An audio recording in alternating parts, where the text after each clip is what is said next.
Okay, should be live. Woo! Are we? Oh, yes. Or are we, Dancer?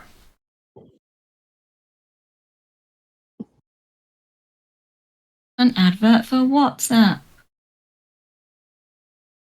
Don't worry, they're definitely not reading your message. I can hear Kalli on the stream. Excellent, and hopefully me. And I can hear Viktor. Yada!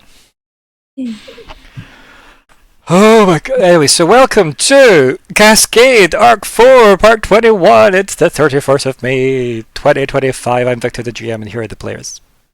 Hello, I'm Sean, the Shrouded in Darkness, apparently. Hello, camera. That did something. Okay, I'll figure that out. Please don't hide I'm the Sean, camera. and I'm playing Falkwin, who's the mystical speaker who keeps a magic ally. Hello, I'm Kalli, and I'm playing Ignysera, who is a dragonfolk warrior who bears a halo of fire. Hello, I'm Hannah, and I play Myr'ra Pentergast, a Helborn Adept who sheds her skin. Hi, I'm Chris. I'm playing Nori Nediam, a Half-Elven explorer who likes to infiltrate. Yes. What is remember from last time? Dinosaur Island! Coming in late. Dinosaur Island! So he's appeared in Dinosaur Island and scared some of the locals. Good. We did it.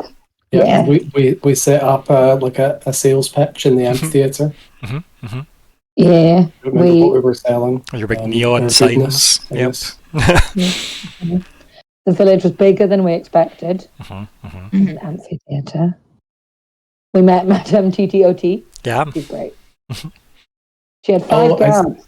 That seemed like a lot. I set myself homework last time without telling anyone of coming up with the best wrong acronym for her name, but I failed. I forgot until this moment. See what you can manage by the break. Okay. No pressure. Apparently Tokyo Tech Office Thailand is a valid one. The Tokyo Institute of Technology. It's one of their offices. Talks to oak trees. Would also work. We met. We didn't meet. We heard about Big Light, Big Noise, which is Nimaj Neb, King of the Island. Yep, completely original work of naming. Yep. We became Whisper friends. That was very cool. The territorial donut is also known as the friend zone. Yeah. The T-Rexes are friends with Nimaj Neb. Who also eats them. Not a good friend. Yeah, that's Bad why friends. they're his friend. They're good friends to him. Yes, true. He's not a The good other friend. way around. Yeah. I have written fight Ignysera and Falkwin's parents with lots of exclamation marks. Yep. Oh yeah, because Falkwin's secret. Do I remind us about your secret? Yeah. Yes, so Falkwin's parents, it turns out, are funding a criminal syndicate in Libratus. Oh dear. Which was fun. We just, that's the way RPs should go. You should generate more side threads than you ever resolve. I think I got the same kind of notebooks. And then you end up on the moon. We're notebook twins, Anna. Yay! We're so easily distracted tonight, aren't we? Tonight? That's optimistic. Yeah. There are rations on the island. There are rations on the island. I'm skipping too far ahead. On the other side, yeah. They're by the tail. Apart from that one. Introduced by a magnificent roll by yours truly. And we finally read Gembel's thesis as well. Yes. Yes, you did. Geomancy was a big focus. Ragshan's very into geomancy. Maybe they found some sort of iron root knowledge. and that the rumor is one of the solar emperors. I've put lots of inverted commas. Raised the mountains around the seat of the sun, and that everyone in the seat of the sun must wear a magic golden torque. Yes. Concerning. Yes, they all wear golden torques around their neck, Yeah. apart from the seat of the sun. Mm. Mm. And then And then Nori went shopping. yeah. Yes, No, I that's went a walk. shopping. Yes. Got what I had to get, we think. And then made, as I mentioned earlier, a spectacular roll. Introducing a visitor to the camp. I mean, discovering a visitor in the camp, yes. Well, yes. Yes. Mhm. Yeah, I'm pretty sure that's where we ended, with you spotting what seems like a kind of Rakishan that seems to think they're hidden from observation currently. We ended there. So, armed with this knowledge, Nori, what do you do? Mhm. You can tell that you've spotted them, and it's probably about like a half second before they're likely to have noticed that you have noticed them.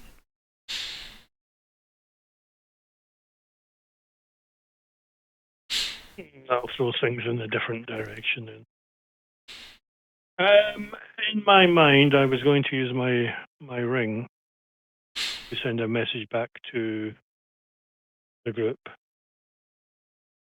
asking for basically some advice, because I can either go hunting or I can play dumb and just move on. But you've already said they're going to know that I've spotted them. That's a whole different ballgame. As I said, it's got about a half second before it notices it's been spotted. So, Okay. you've got... I mean, you could attempt to try and make it look like you've not noticed it, and just like casually keep walking on. Like, you could try and engage it before it fully notices. How far away is it?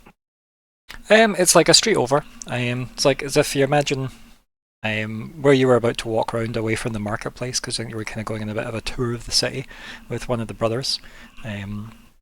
It's probably about like a street and a half away, so the other side of where you're turning round, and it's like up on an arch above a building. It's like crammed itself in, and its like fur seems to blend in with the sandstone. Okay, I'm definitely going to go with the direction of pretending I didn't notice it. Give us a See wee if it was. performance check. Some kind of disguising, performance, blending in, Fly casual, but don't look like you're trying to fly casual roll, Boom, boom, boom, boom, boom. Difficulty unknown, as always. Effort to roll. Going to use 2 efforts.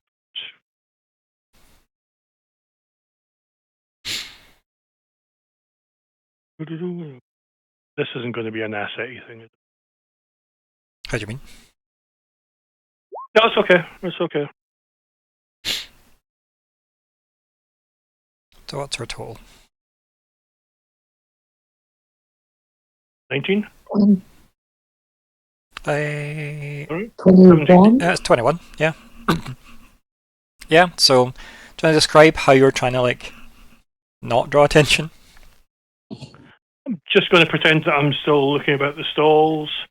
My companion behind me, I will just walk in his shadow, just continuing just to nonchalantly make it look as though I'm still looking for some materials. Yeah, so as you can like turn back towards the marketplace as if, maybe I need to go back for something else. The brother obviously follows suit. Bit disgruntled, their body language isn't super subtle.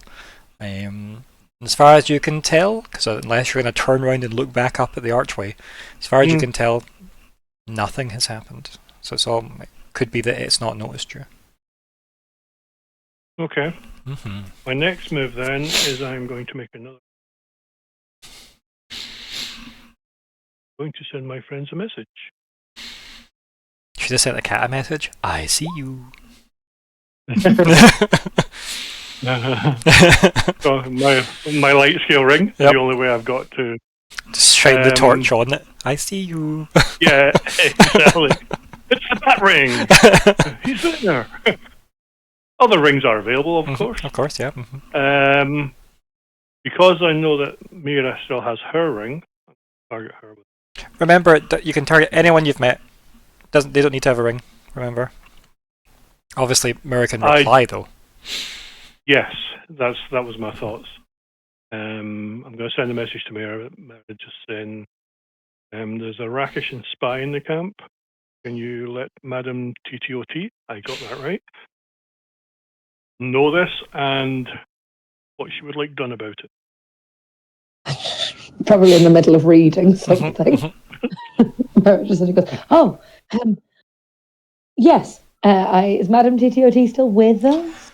I think you and Lockhart were in like her abode, right? Like looking over Gembel's thesis, and I think Lockhart's possibly just went for a nap because he's letting everything. He did that thing where he was, I'm going to lie down and think about things and see if anything makes sense, and I'm not going to read the page I really want to read because we all want to read it. Because apparently we're not allowed to read. Was it 315 or whatever the page number was? 309. 309. So can't read page 309. We were told that by Dwell. Yeah. So who knows if it's true? Yeah, Myr'ra's also resisting that urge. And we're probably quite grateful for Nori's message, but I will go and find Madame TTOT. Yeah, and I think like you probably find her in like, a kind of a room that you have to go through a beaded wall, right? With all the kind of hanging beads. And no subtlety, crashes through the middle of it. And then like you can see her like almost like with a kind of mortar and pestles type thing, kind of just as if working on something, and every so often stopping and like dipping her like clawed finger into it, and like her tongue comes out and like laps at her finger, goes, as if it's not ready. Hi, sorry. Our friend Nori just messaged. He'd spotted a Rakishan in the village. Her eyes narrow and goes, yeah. Where? I think he was going to the market, maybe around there. He wants to know what you would prefer he do. And then she kind of like, with a lot of effort, like sits the mortar and pestle down off her like knee, and like she like heaves herself up onto her feet and then like grabs her walking stick and kind of leans on it, as if like that's her like posing for a picture, the way she does everything. And then she goes, "Well, we best go tell somebody," and then she like starts like shuffling off. And yeah, he's gonna like leave the abode to where like the two of the brothers are like flanking the doorway. She says something in Saurian to both of them, and then they run off. Okay, I'm gonna let Nori know that help's on its way. I will use my light scale ring to message Nori. There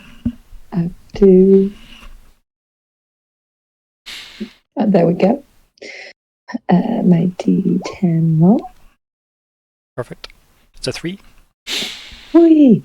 And then I will say, okay, I told Madame TTOT she's sending more of the brothers. Maybe see if you can keep an eye on them covertly. Yeah, help's on the way. So yeah, you get that message back, Nori. The other brother like turned round the corner for you, Hannah. So Myr'ra sees the kind of probably the biggest one out of the 5, like kind of like stomp, and then again says a whole bunch of stuff in Saurian to Madame TTOT, who like does that disgruntled "don't talk to me that way" kind of posturing, and then like waves a hand as if you're overreacting, and kind of like very like imposingly, like as if to push you two back inside. Okay. Oh yes, because she's like the whole victory of the nation. Yeah. And she sent her 2 guards away. We'll wait here. I try and get her. I agree with him. I try and get her to go back. Yeah, and she's like, "You're as bad as them." Yeah, this seems dangerous, possibly. Maybe let's go back. Maybe my friends can. We'll tell everybody else. Make a plan. She kind of just chuckles, like quite almost slightly unsettlingly to herself, and then she says, "Oh, I've lived long enough to not worry about things like this happening."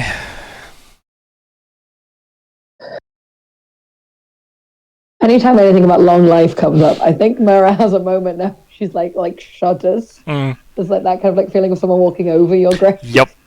It's just a moment of like, okay. Yeah. Okay.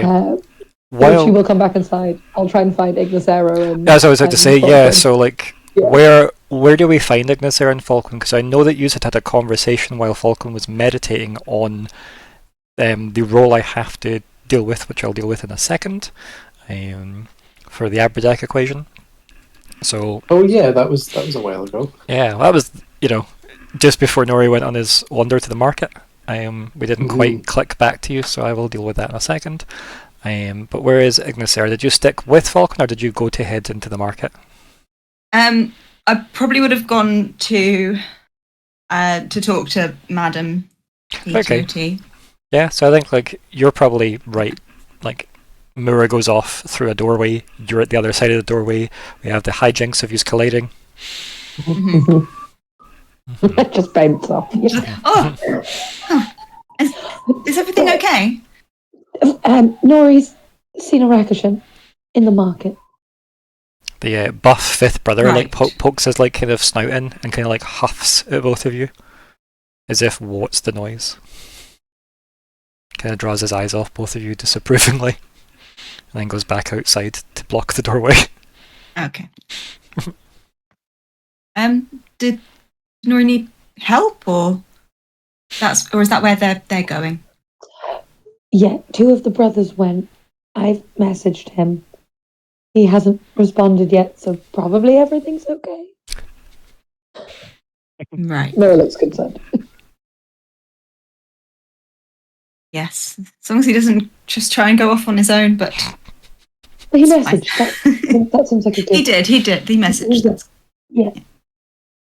Maybe we could find Falkwin and then either go and join or stay here Maybe. and protect. Yeah, so I wonder, well, she usually has like 5 guards, and if they've all, or most of them have gone, Yeah. does she not need more guards? I want to find out why she has so many guards. Yeah. Anyway, that's... I look, has she gone back to making things in the game? Yeah, she just wandered back through the beaded wall. Yeah. She's just in there. Yeah. Maybe like she's seen a lot. Probably isn't the weirdest thing that's happened to her. Although we are quite weird. Yeah. Okay. Falkwin? Okay. Falkwin, yes. We go for Falkwin. Okay. So, Falkwin, in the interim, well, you've been meditating fairly successfully from what I recall of the roll you did on it. The exact number you roll I actually don't have written down anymore because that was all on my notes page, hence why I was quite eager to find my notes. Scrolling up, the last rolls I made were 13, 10, 19. I don't remember what any of them were for. Nope, same. But that's fine. I knew what I wanted to say. I just don't have a way to mechanically put that across to you, unfortunately. So that we'll just have to deal with that until my notes surface from wherever they went. Maybe I just ate them in a fit of madness one day. Who knows? But you sit and start to meditate on, obviously, this gift from Branonel, right? This, kind of mental packet of information that's like, it sits like a pressure in your head. I think I initially described it as like a migraine that you had to resonate with. And I believe you were using Alu Ben's assistance to try and unpack this as well. As you're meditating and sinking deeper and deeper, once Ignysera goes up and leaves, and then you're kind of left to the kind of serenity of the room itself. And I'll do my best to attenuate my voice so that I don't get faded out by the microphone this time. You sink into like a fairly familiar landscape. It's your study back in the Arcanatrix. And it's a memory that you've got, like you with Aluben, and it's one of your like first proper conversations where it was for yourself at least. It became normal talking to a bracelet for you by this point, right? So you're at that kind of stage in your journey with like the spirit from the bracelet. You'd obviously exchanged names, etc. You'd discussed ideas and the journeys are about to go on, maybe not necessarily in the detail, but then it came out in more recent sessions about certain ambitions. But you've got that kind of memory, and then through the memory you hear Aluben say, "This is misleading us." And it cuts sharp through the memory, like the nostalgia of the memory immediately like dissipates, and you're aware you're an observer to your memory rather than being in it. This is odd. I don't know whether I'm speaking out loud or whether I'm thinking to myself or whether it's like a feeling that's not being put into words, but like, I think this probably feels like it's not how you would usually remember something. You know, you get the movie flashbacks where the memory you're there, but that's not how it usually is. You remember things in kind of images and flashes and vibes. And until Aluben's voice cut through it, you were in that kind of, this is just a fond memory of something I did back in the day. Like maybe it was a fond conversation, or like it left you with a sense of purpose. Maybe, who knows? But as soon as she speaks and says this is trying to mislead us, immediately you realize, oh, you're observing this. This isn't remembering. This is observing. And you say this is odd, kind of out to the ether, as it were. And like Aluben kind of like forms next to you, as if she had always been there. And she says, "This knowledge doesn't wish to be understood, at least not by us." Very strange. Where is it though? This knowledge. And you can see like her eyes haven't stopped like moving around the entire landscape of the room. And she says, "This is where you studied, but it is not quite how I recall it. Things are different enough."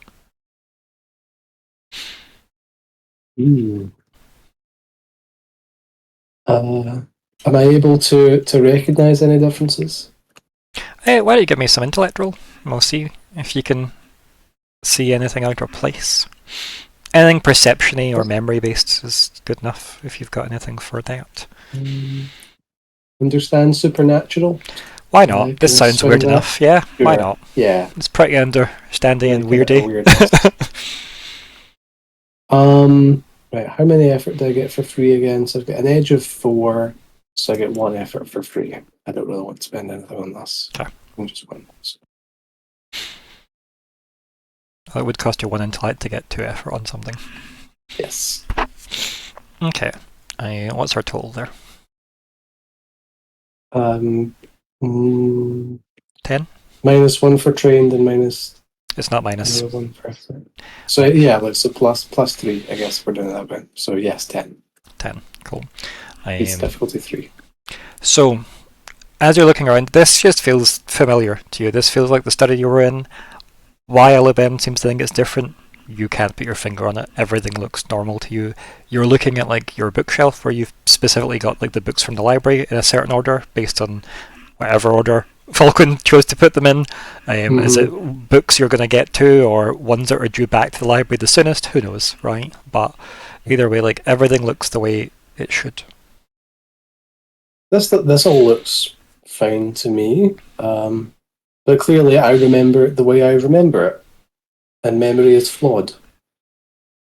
She Do you remember it differently? She like walks past you and like walks up to like your desk, and then she kind of like puts her hand on it and kind of like taps her fingers like on it. You can hear like the nails rap against the wood, and then she like draws her like nails down the wood, and there's no marks left. But clearly there should be claw marks where she's done that. Yeah. And she looks at it and goes, interesting. Your attempts at perceiving this knowledge are being thought. You're being shown this to placate you.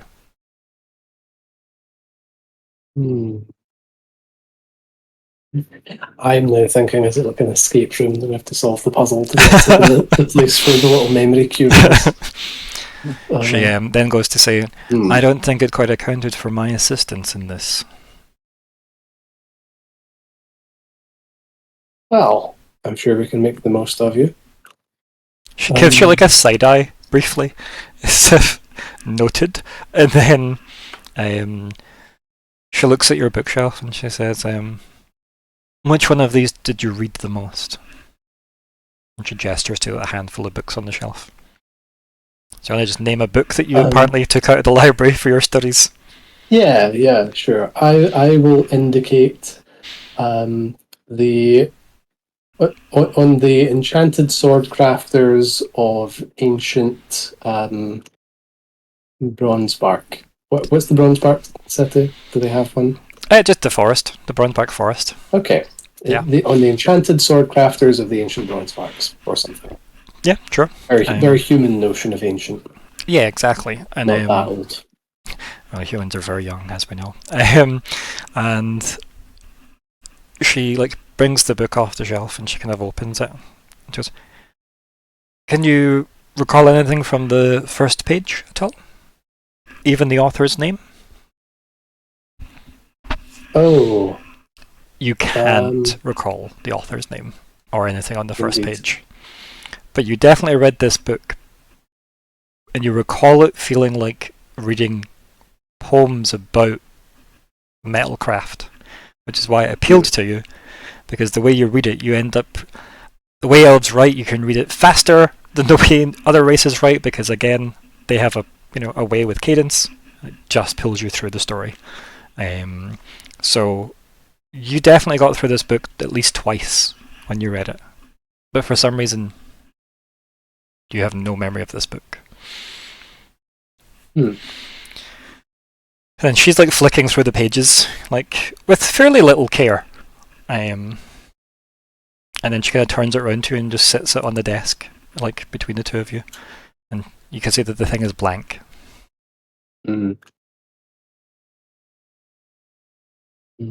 So this place does appear to be a reflection of my memory, or at least the state of it at the moment.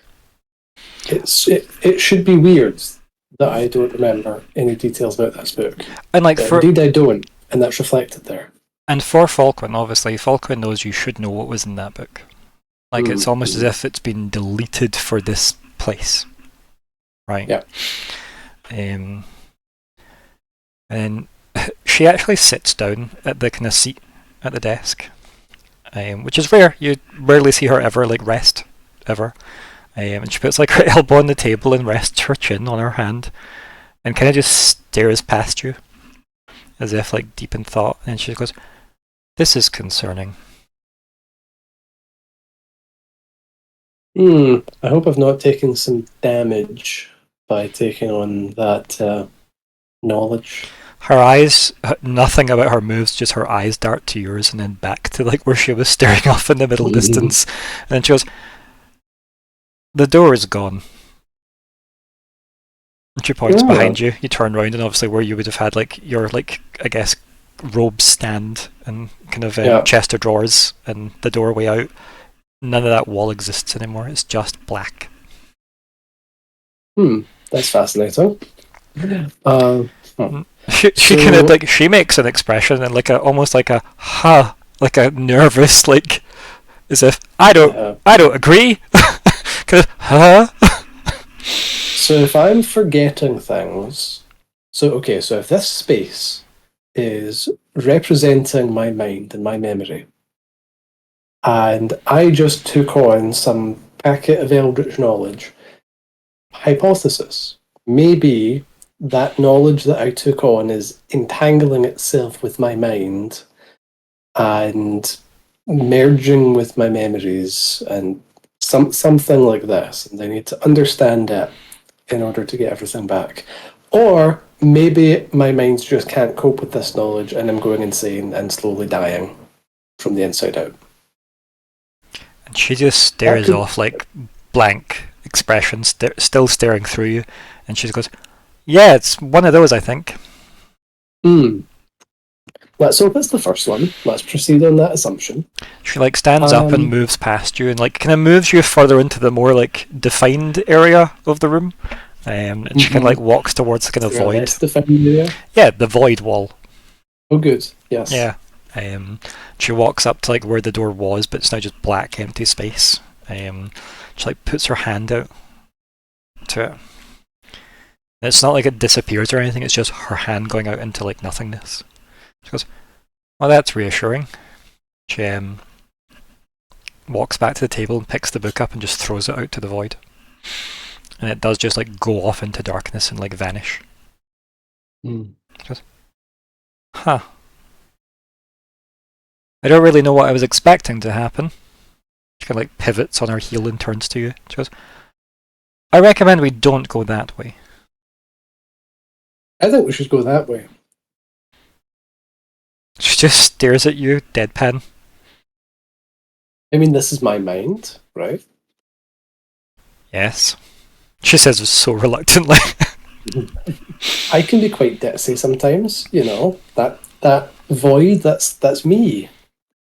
That's the calmness. That's the calmness of meditation. You did say this, and I indicate the room we're in was some sort of trap, right? Maybe the knowledge we're seeking is out there somewhere. I wouldn't necessarily say trap. Merely something to placate you from learning more, I guess, about this equation. It's not doing a very good job. Oh, really? What have we learned about the equation? Well, nothing, but I'm not placated. She just laughs. Goes, "Yes, I forgot how amusing you can be when presented with a puzzle." And you can tell that's her polite reply. And then she says, Right. "I think it would be worth testing a theory, but again, it does come with some risk. If you're willing to trust me once more, Falkwin." Hold that thought. I have an idea. I would like to approach the void wall and just sort of like chap it, or see if I can put a hand through it. Yeah, and then, like, if there's a floor, kind of chap on the floor, see if there's anything solid in that direction whatsoever. So, like, again, imagine like you're at the four like walls of the room, and one of them's just deleted, right? And you walk up to that edge, and you put your hand out, and it just goes out into like nothingness. I mean, there might even be a slight tingle of like pins and needles at the end of your fingertips, and then when you like put your foot out, there's no purchase. It's just into like blackness. Can I reach under the floor and chap at the floor from underneath? No, your hand just goes, and then you'll lose track of it when it goes under the floor. Oh. It's as if, like, even if you're doing that thing where you're like, if this was the floor and you're reaching under, your hand just goes as if there was nothing to hit off of. Does gravity seem to work out there the same way it does? Like that. When she threw the book, it just went off into nothing, and you'd lost track of it. Right. Yes. Yeah.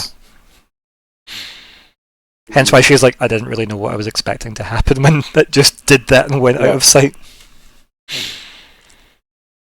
Okay. Well, in for a penny. Oh dear.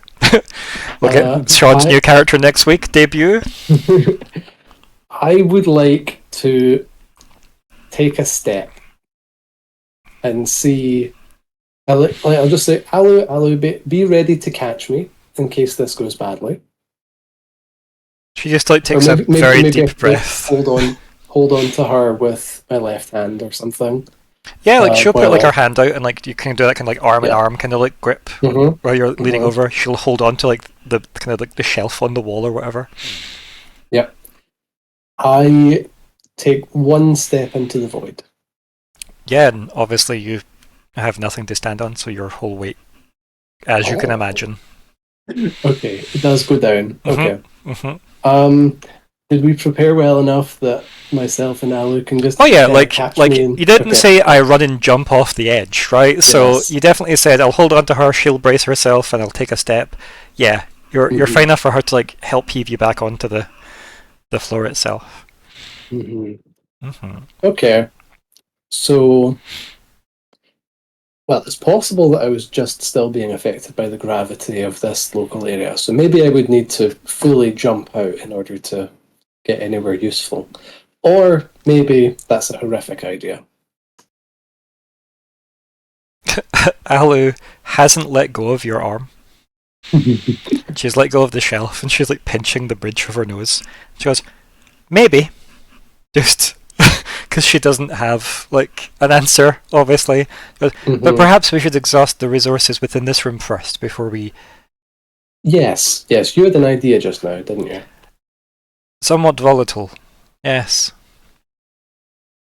Better than jumping off the edge? I'm unsure at this stage. That sounds fair. But I'm going to try and realign the landscape, if you will. Ah, you can do that. I'll answer that in a moment. But Okay. your choice was to leap into the abyss, and my choice is to tell the abyss I don't like where I am. So I think if mine goes badly, it achieves yours. That seems reasonable. But I would encourage that you consent. Yeah. Can I do one better than that? Can I, while she's doing whatever she's doing, can I try and like meditate on the abyss or something? Try and like will it with like if this is my mind, right? Surely I should be able to try and wrest some control over it. Yeah, you could definitely do that. It'd be an intellect roll, obviously, to try and kind of like assert your will out there. Aluben says, it seems like you have had a similar thought to myself. Perhaps we should combine efforts. Indeed. I think the collateral damage to your physical being should be somewhat insignificant within this place, if it is merely our mental selves that are here. Do you have more than that? Sorry, that was insensitive. She What was it? She kind of just like there's no movement on her face other than just I reside within that crystal you were. If I were to refer to a physical form, it would be that. Or my remains that are still somewhere, I'm sure. If my queen did not completely disintegrate them. Well, I hope you weren't attached to them. I don't think she would have kept them around. She laughs at that when you say that, and she goes, no, it was in fact quite the plan to get rid of them. Indeed. And you're certainly not attached anymore. She laughs again. She goes, let's attempt this before we lose more walls. Good plan. So yeah, it's very similar to the experience you've had before, where she like obviously fuses with you, right? And you can like fully embody her, but it doesn't obviously kind of come without kind of almost like internal burning and like glowing from within sensation. There is just like a kind of fusing of the spirits here. To the point where as you kind of fuse, it's just all the golden light that coming off of her, to the point where the room itself is like bathed in like kind of bright white golden light. And then you can hear wind in the leaves, you can hear like animals in the foliage, you can hear the distant like kind of murmuring of like a brook kind of babbling away. You can also hear like people like murmuring and kind of going about their business the day to day as if like there's townsfolk talking or whatever, and then all of a sudden the kind of golden light fades to sunlight, and then there's the kind of cool breeze and you're in some kind of green meadow, and you can see like beautiful elven structures that form like a very large town right next to it, and you're in like a field on the bank of a river, and there's like kids playing in the water. And it just seems like a kind of beautiful day in some elven territory somewhere.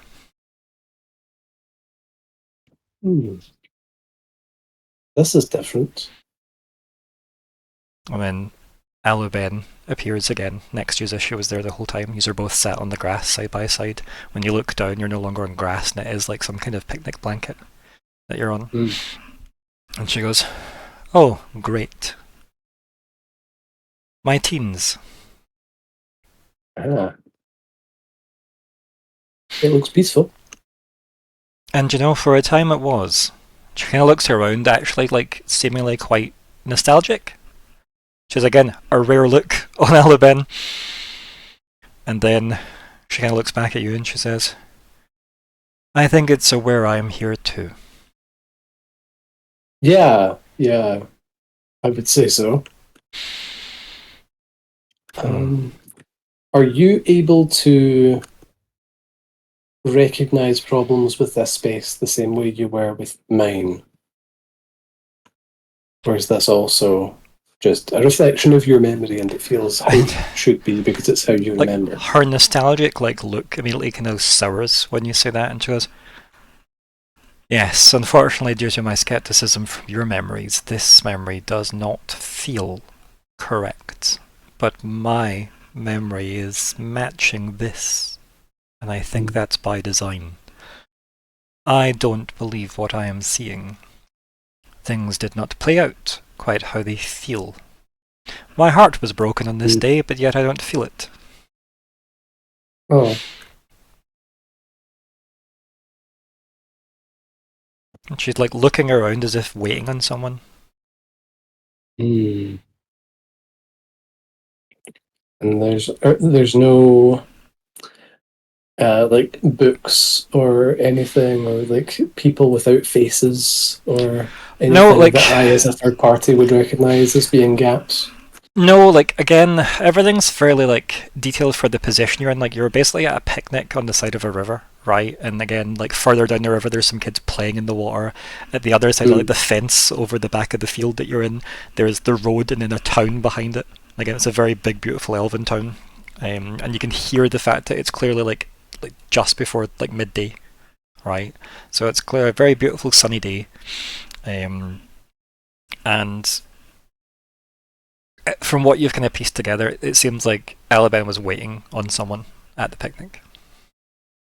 Mm-hmm. And then she kind of turns to you and says, "I'm not exactly sure what we're meant to do with this information." Indeed.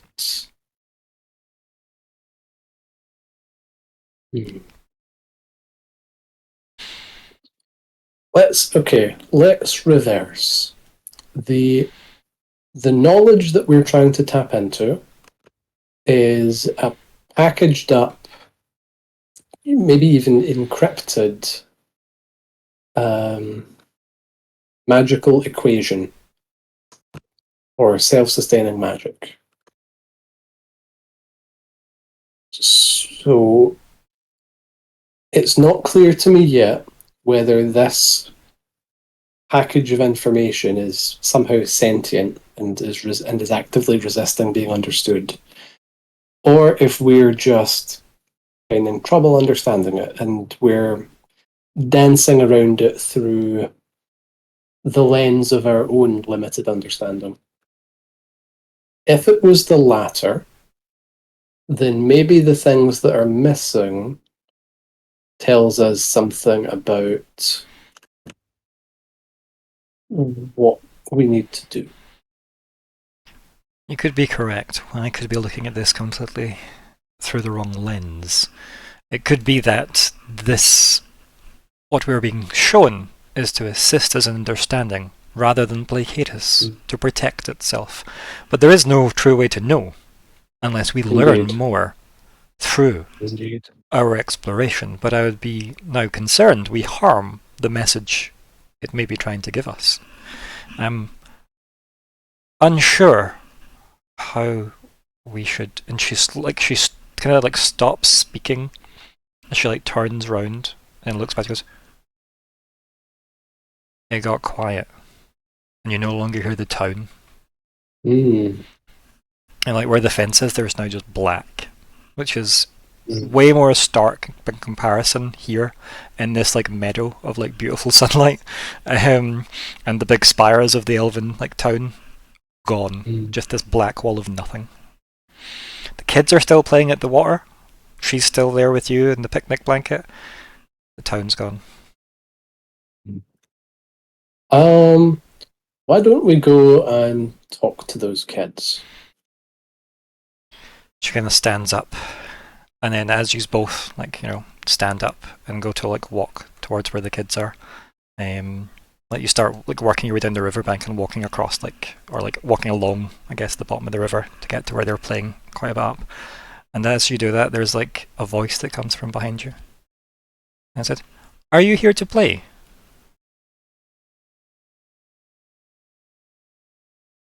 Do I recognize this voice? No, not at all. Does Alu appear to recognize this voice? Does she react to it? Well, she's like a shiver up her spine. And as you both turn round to obviously look, there's this small elven child with like long black hair. Looks up to you with like pure black eyes. And as soon as it looks into your eyes, you shunt awake. Possibly with Myr'ra and or Ignysera trying to wake you up. You cut out. I said possibly with Okay, good. Myr'ra and Ignysera trying to wake you up. Mm-hmm. Oh, great. I poke him in his face, maybe I'll wake up. Just, Dipping my fingers like this close to your eye. yeah, I'm just giving him Finger in the ear. a nudge with like the hilt of my sword. Oh, that. Like it's quite disturbing the way they can that was shook interesting. open. Yeah. Okay. Did I recognize which kind of elf that was? Well, it doesn't look like a bronze bark, silver thorn, or gold leaf, Yeah, I kind of wondered that. but Yeah. it was the feeling you got when looking at it was disturbing. Hmm. Oh, God. Is the Abradak equation sentient? Yeah, this is my thinking. Mhm, Right. mhm. Write that question. Is Alu there? Yeah, you can like sense her. Yeah. That that wasn't from your memory. was Nope. it? That- Just immediately, just No. nope. No! Like you can feel Okay. her feeling disturbed as well, right? Mhm. I wonder. Very young Yes. Destellara. I wonder was if wondering that if she was was the Abradak equation, or at the very least some representative of the way that Brananel has instilled its knowledge in me.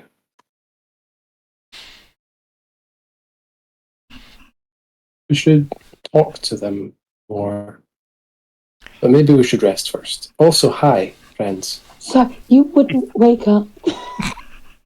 You wouldn't Yeah, were- we, Acting very strangely. yes, that fits. If Did I appear to look phased through the floor at any point? Did he? I don't If I like think so. pulled his eyelid up, did his eyes look normal, or were they like weird? I mean- The yellow. Or they were doing like the crazy dream, like Yeah. The rapid eye movement. Mhm. But they weren't like pure black, or No. His eyes are as He's normal got as pure black Falkwin's eyes eyes. now. Yeah. oh my god, he is the small child now. It's Ah, possessing him. um, Mhm. suddenly in a horror game. That Yeah. image of the Elven village just been terrifying. Yeah, I think we were like for hands on for Yeah. you. Nori found a Rakishan. Waiting for info. Oh, Do you that's want to? different. I think I'm good to go. Well, should we check in with Nori? Because basically all of Madame TTOT's guards went. So we're worried about leaving her alone.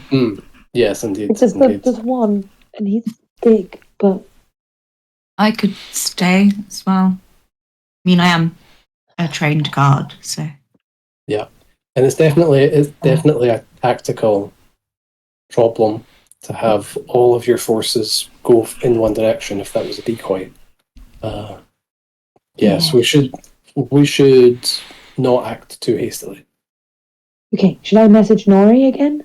See how he's getting on. Okay. I Sure. think so. I will. Yeah, sure. Yeah. I will message Nori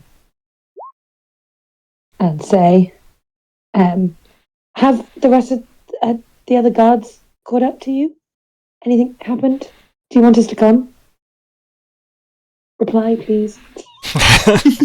So no, it's just you and the one brother at the moment. Those other two guards that obviously ran away like 5 minutes ago for their timeline haven't got to you yet. But at least I guess now you know there are guards coming your way, as well. So you can assume they'll be with you. But you probably can guess that if they run towards you, it's probably going to attract more attention than you might like. Yeah, so you've maybe got definitely. 5-10 minutes before they get to you. Do I know this guard's name I'm with? Why not? Let's go get you a name. Yes. Let's Yes. get some names. We know how we love that. Let's see. Oh, these are colourful. Right, let me just write Saurian Brothers 1, 2, 3, 4, and 5. Okay. Oh yes, we're getting names for all of them. I may as well have a note of them, right? So I can track that later when I get asked again. Yeah. So the one that you're with, okay, is called Injoshk, which is Injoshk. And I'll put that in a chat somewhere. Where's our NPC chat? There we go. So there's one. So that's the one you've got. Okay. The one that is with Madame TTOT currently, the big one, is called Raz. Which is R-A-S-Z.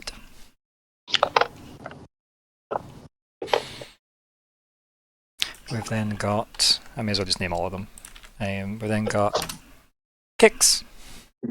Kayaks. Okay. Mm-hmm. One.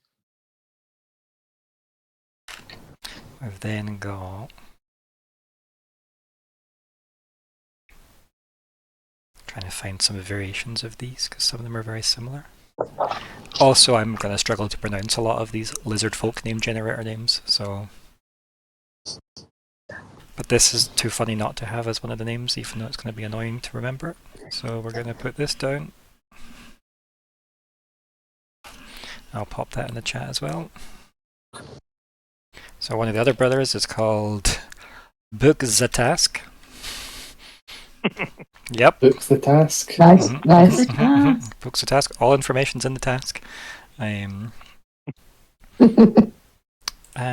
Risk assessment with that. Yep. Yep. And Chakiza. And I'll pop him in the chat as well. Brother to check account. There you go.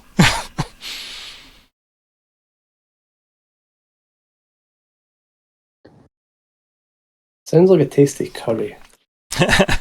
So in Josh, Say from where? Raz, Kix, Bukzatask, and Chakiza.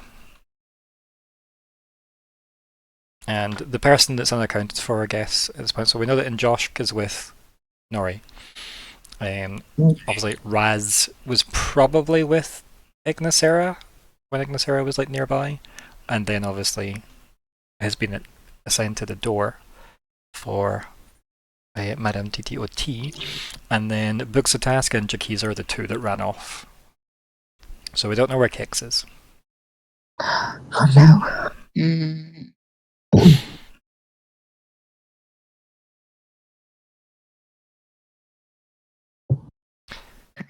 So I hope that was information you needed there, Nori. It was. It certainly was. Good. So I'm going to walk back to. I'm not going to make it like a. If I go to the first stall, it's obvious I'm planning something. So I'm going to dodge back into the market a little bit. Yeah. Go to maybe the second or third stall, lean over, and I'm going to draw Josh closer to me. Point at something, looking like I'm asking for some advice, and I'm going to whisper to him. Directly behind us, one street over, is a Rakishan just above one of the pillars hidden in the archways. He's watching very closely, so don't make any sudden movements, please. How do you want to handle this? And then two of your brothers are on their way to us. and Josh kind of then looks at the object you've been like pointing at, and let's say it's like some kind of a small incense dish or something, picks it up, and then like looks at you with it, and then like holds out a hand as if balancing them, and then gestures the hand that's empty towards the vendor. Clearly he doesn't understand what you're saying to him. Because you said that all in Cascadian, didn't you? Of course it is, because I don't know any other language. Yeah. Okay. And there was a lot there that wouldn't have been something you couldn't have conveyed that level of complexity in the basic Saurian that you've like picked up from the phrase book so far. Okay, I'll look at him and I'll nod and I'll pretend that I get what he's saying, and then I'll turn back so that the spy behind us can't read my lips or anything like that, and just Rakishan in the market. And he kind of like freezes a little bit and then sits the kind of dish down, like very deliberately, and kind of looks at you, and then like puts like a big hand on your shoulder, kind of grips you and like moves you like just enough so that he's like looking past you. But clearly is kind of obvious about it, right? Is looking around as if they haven't spotted him. Mm-hmm. But it's now very much a case of like clutching your shoulder as if leaning on you and looking. So I'm going to suggest that I am now facing directly at where the spy is hiding again. Okay. He's moved me in that direction. And I'll turn around and I'll just point directly behind him and then try to turn back to the market stall. Mm-hmm. And I think like while you are kind of doing this almost weird slow dance at the marketplace, the other two brothers obviously run around at the other side of the market from where you would have came in, and as you have like obviously walked through their side, so you've spotted them at the far side, obviously looking around the marketplace for Injoshk, and Injoshk is like doing his best to like try and spy this hidden Rakishan. But then you hear the other two brothers shout something in Saurian across the marketplace, and it does seem to be clearing the marketplace. So people seem to be reluctantly packing stuff up and moving away. And like in Josh obviously hearing that turns and like, you know, still like holding on to you, like turns as if almost protectively like clutched you. And is looking and then like shouts something back in Saurian. Like, and you can probably translate enough as if to say danger over here, right? Yeah. So you could very unsubtly, if you wish, try and look back at where the Rakishan was hiding, but at this point it might be less subtle.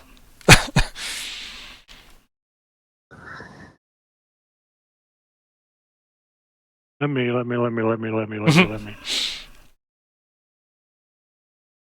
Right, I'm going to try and look stealthily, so I am going to roll a stealth.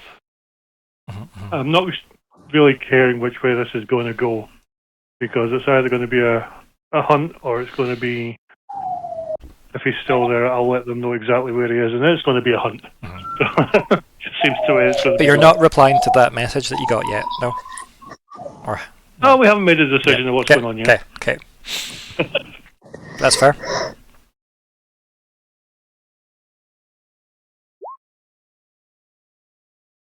Okay. This is a stealth to do what? What we're trying to do. So you get what? To 15? just look by in Josh just to make sure he's still there. Just try and do it as subtly as possible. Yeah. As you do that, you look back to the big archway thing where this, like as I said, Rakishan was like propped up and kind of jammed in against the kind of architecture of the sandstone buildings, and it's gone.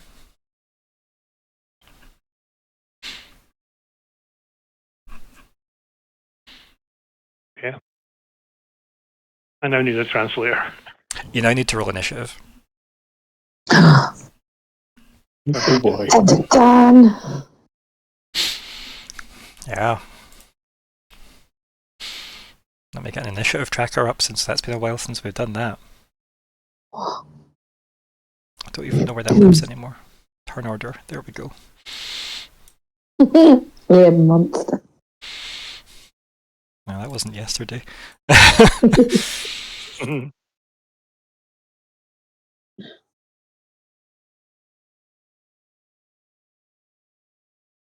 Okay, let's get rid of them as well. Get rid of Lockheart because he's not there. Let me add people onto this turn order.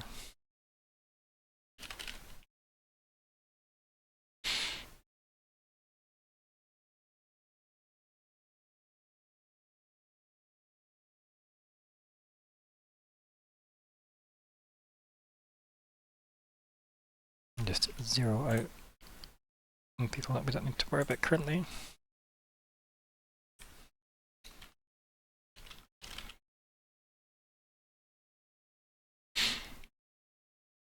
Okay.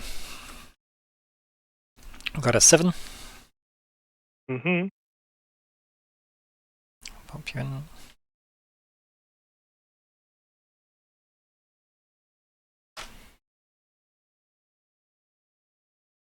So we're gonna move guys to the top of this. And I need you, Nori, to make me a speed defense roll.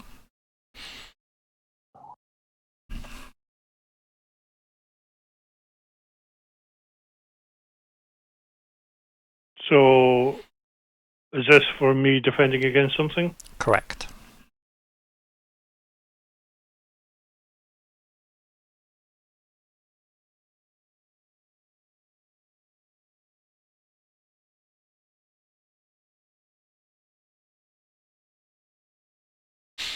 Okay, what's your total? What do we get? 21? Is that right? 21. Yeah, so despite it being dark, and obviously the kind of cloud cover starting to like cover up the the very, very dim moonlight that we're getting from the very dull amber moon, or new moon, the like you can like almost feel the air like whip towards you as this kind of dark piece of almost like slate that's been sharpened flies past you and like shatters into the sandstone wall next to you. Doesn't stab into it, shatters. So obviously you manage to like duck out the way quite comfortably as you hear this thing like whistle through the air.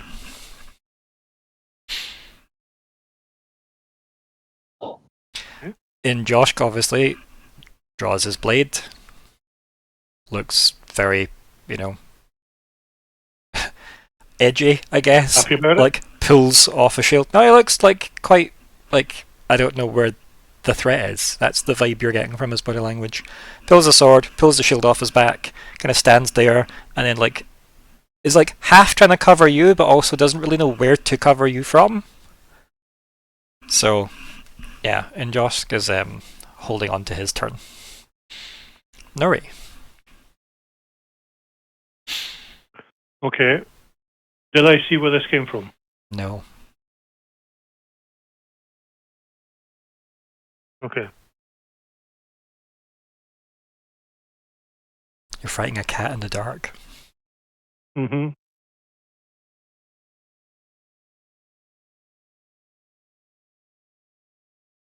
Okay.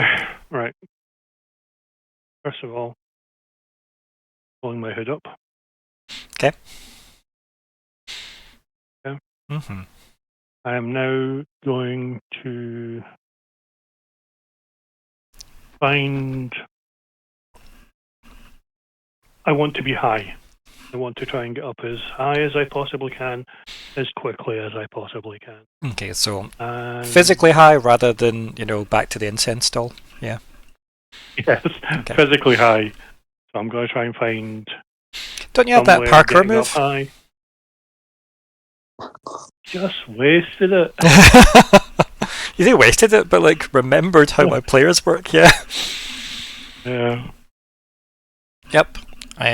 So, do you want to give me just a speed test as well? And obviously mark off any speed points you're spending unless your edge discounts that for speed. No, my edge I would lose 1 here. That's okay. So mark off the speed for using obstacle running, and give me a roll to get you, I guess, on the roof next to you, I guess, as you hop your way up it.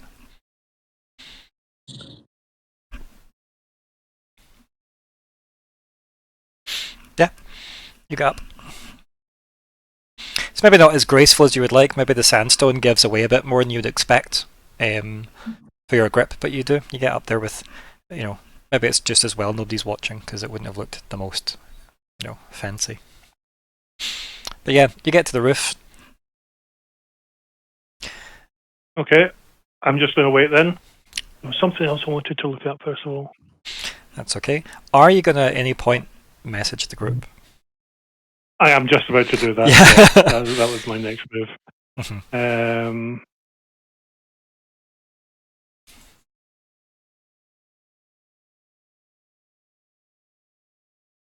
Oh. So I'm just going to roll, Mm-hmm. and I'm just going to say Rakishin attacked us. Now going into attack, trying to find him. Mm-hmm. I pass that on. Yep. Where are they? I think I know they're in the market. I feel like Yeah. that information was communicated at some point. Mm-hmm. Yeah. I think they're in the marketplace. Do we go? We know that's at least 5 minutes away. Yeah. I mean, if you you know the route there because you've got the route here, so you could just run I guess zigzagging through some of the buildings to get there a bit quicker. Yeah. I could try and hover again. Just go straight up again. Oh, I mean, and see it'd if be I can quicker going in see. a straight line if you then hovered up and then ran and hovered between buildings, right? Fun. It would get you there quicker. Also, Do we want to go fighting in the middle of a market? If they were both trying to be sneaky. It maybe sounds like that. Maybe out the window already. I don't know. I also don't feel comfortable us all fully leaving. She kind of walks into the room with the beads just kind of falling off of her as she's got the kind of bowl under her arm as she's mixing away. She's obviously much slower because she doesn't have her stick with her. She's kind of shuffling towards her. And there could be more of them, so they might be reporting back. She's just she seems super casual about the whole thing though, as if. Well, I suppose they're doing what she had just sort of asked us to do to them. I suppose has this happened before? Do you know at all? It's grim business, isn't it? Really, two people's at each other's throats. Can you hold this? And she awkwardly holds out the stone bowl. I will awkwardly hold she the just bowl. Sits on a nearby bench. She can and I start staring at awkwardly. Just She goes, oh, thank you. Yeah, not often, no. They've kept to themselves for the most part. But, every so often, their scouts reach us, our scouts reach them. They don't go back. We don't get ours back. Grim business. She leans on her knee, and starts rubbing it. You probably go help your friend. But we didn't want to leave you here alone. Oh, I'm not alone. Just chuckles to herself. She could mean that in so many ways. Um,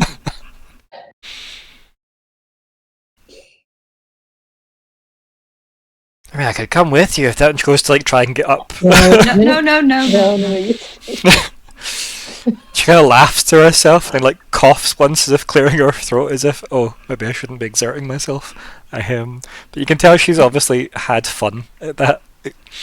And she's kind of shaking her head, and she's like, "Ah, the young."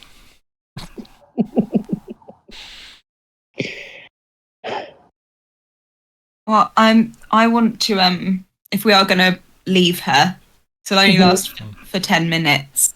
I can put a force field around her to give her +1 to her armor.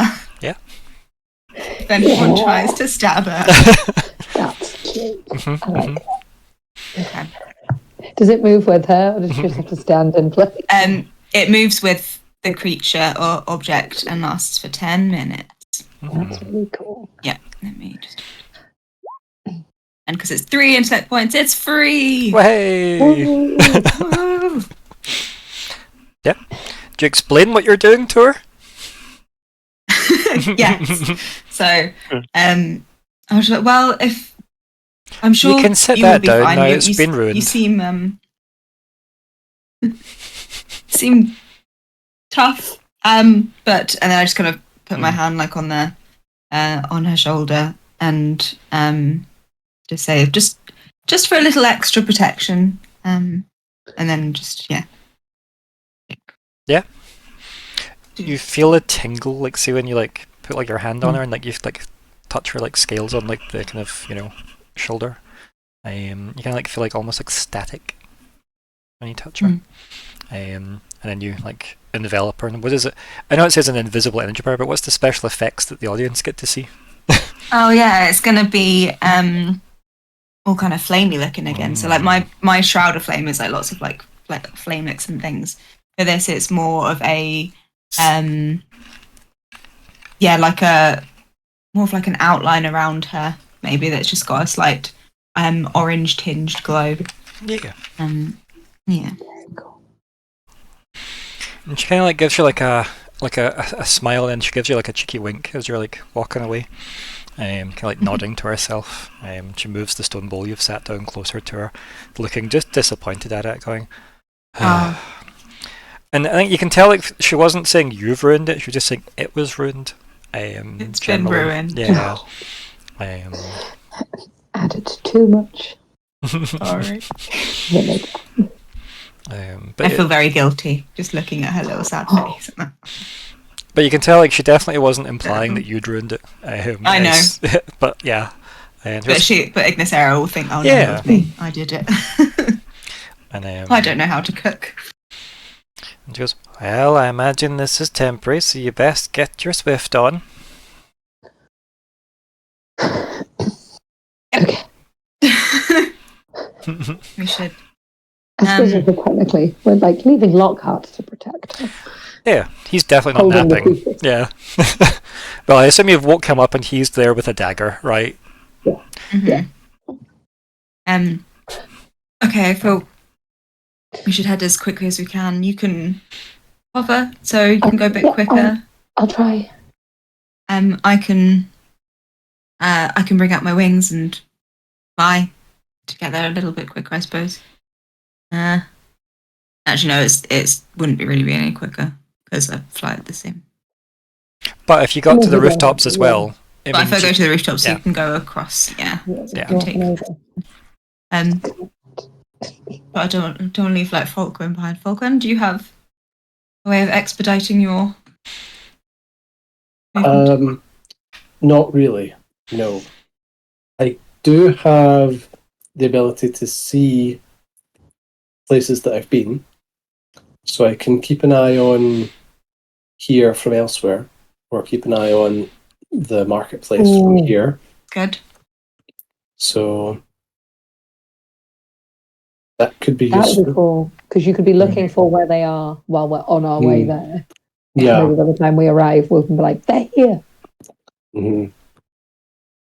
Aside from that, Yeah, otherwise it's better for us just to go all at the same speed. Falkwin just can't really convey that information to you guys that easily. Ah. But he can't as in short range? Are we in short range within the 10? No. For now. For right now, you're in short range. Yeah. Okay. Whether we should just all stay together and just in case, rather than run off separately. What if there are more of them? Or do you want? Why don't I try and go? Just hover You and go. leg it. You hover and leg it. Because then at least we're hopefully in 2-2s. Yeah, that's true. Rather than you get to Nori. If anything goes wrong, I can turn into a giant murder crow. Yeah. Might be okay. Because I just checked and it is much easier to do now as well. Yeah. Because I have greater controlled change. Mm-hmm. Mm-hmm. Bigger, angrier bird. Yeah. Okay. So. Okay. I'm going to hover. Yep. And like the Tom Welling thing where he wasn't allowed to fly in Smallville. Mm-hmm. That's what I'm going to do. Yeah, you're going to like leap your way across buildings and stuff. Yep. Mm-hmm. You're not triple jump the whole way. Yeah. Yeah. I mean, Ignysera, I don't know if it says you can't carry anyone else with you, but I don't see why you couldn't maybe just carry Falkwin and glide between buildings. Right? Oh, I am beefy. You are strong. I'm beefy. So Might check. Just saying, like, if Falkwin's willing to be carried, like if Falkwin is happy to be carried. Yeah. I think it's your arms. I trust you. I trust you. Cool. So yes, I'll do that. Because if it has wings, you can't be fireman carried. Yeah. You have to be princess. I can only fly for a minute, though, but it'll get us a bit. They're a bit quicker. And I have to put up my shoulder flame because I have to do that first. The last 10 minutes. I'll do that. I'm all fiery. But keep in mind, you could keep doing your flight, right? Yeah, it would only cost me it'll cost me a point because it's 4. Not. So yeah. So I could do it. Yeah, do it a couple of times. To help glide between the buildings. Yeah. So my distance viewing is free. So. Wait, is it free actually? No, it's not quite free. Cost 5? Yeah, and my age is 4, so it cost me 1. So we're at the part where a combat situation actually slightly taxes the group. Yay! Slightly taxes the group. So, when I get 1 more edge, I get to move this around for free just by concentrating. Yeah, it's a really good ability. Which will be nice. But for the moment, just enough of an opportunity cost that I'll probably, as we're on the way there, concentrate on the market and kind of pick what I remember to be the sort of best vantage spot and try and see whether I can get the lay of the land from there. Okay, so can I have a speed test from Myr'ra and also a might and speed test from Ignysera? Okay. And the speed test's about you guys getting there quickly, generally. And the might test is obviously how much of a hindrance you carrying another person is. For clarity. Can we add effort to these? Yeah. Any test can have your effort limit applied to it. So because you're doing 2 different tests, Ignysera, your effort limit can apply to each of them. It's not divided by them or anything. Okay. Not bad, not bad. Look, the chat's now this big and in the top of the screen. Wow. A big black mark at the bottom. I don't know what to So what happens is you throw Falkwin in the air, your wings burst out into fire, you leap up and grab him and land on the roof like Iron Man. Superhero. What the hell? Dragon. Wow. Okay. That's so cool. So We know how the fighting's going to go then, don't we? can you just spend the, what is it, was it 1 point per minute it's going to cost you? Do you want to just spend the 5 points it'll cost you to fly your way there? Okay, yeah. And then obviously whatever math you have to work out as well, Hannah. I think your flying's free, isn't it? So it's long since been free. Yeah, it's free and it lasts 10 minutes. So yours is slightly like Ignysera catches up and slightly overtakes you, despite carrying. Yeah, and you have to like run to like kick off to glide, because yours doesn't provide momentum, whereas Ignysera's wings do. And Ignysera's mostly using hers as a glider as well, so technically the weight of her and Falkwin is helping. So she's slightly ahead of yourself when like running to catch up across these rooftops, these sandstone rooftops that all seem to like zigzag their way around the marketplace. Because remember, it was like a bunch of circular clearings that all kind of spiral into each other, into the central kind of place. This is one of the outskirts of it. So as you are making your way there, we have Falkwin. You're going to distance view into the marketplace.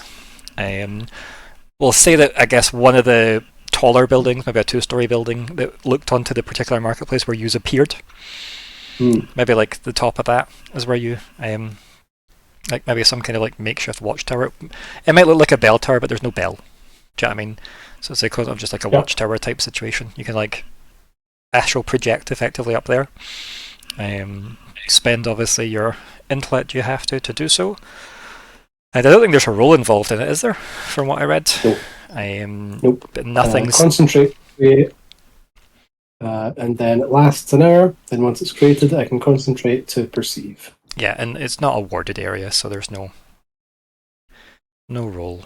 Nothing's particularly opposing you just psychically having a nosy at this tower. So yeah, like your perception shifts out of your brains, probably quite jarring after everything that's been going on in your head recently. And obviously you're, looking out from like a fairly like dark watchtower. And there's no like insidious Ironroot elf child kind of standing near my. Come play with me, tugging at you psychically. Yeah, no, not that you can see at least. And you're looking down like onto the marketplace itself, and you can see obviously two of the brothers, Puxatask and Chakiza, are like clearing the marketplace. Like it's almost been fully cleared, and there's maybe like a couple of hundred people in this marketplace at that point, and then it's been cleared to about like less than half. And obviously, if you're kind of like panning over, you can see Nori having climbed up onto a roof. And by I guess seeing Nori, maybe you can't see Nori because Nori's like stealthy as fuck, so maybe you can't see them. But you can see where Josh is looking up the wall. Where Nori would have just scampered up. And Joss goes there with a sword and shield as if not really sure what's going on. And that's kind of all you perceive in that kind of time. Can the three of you roll initiative for me?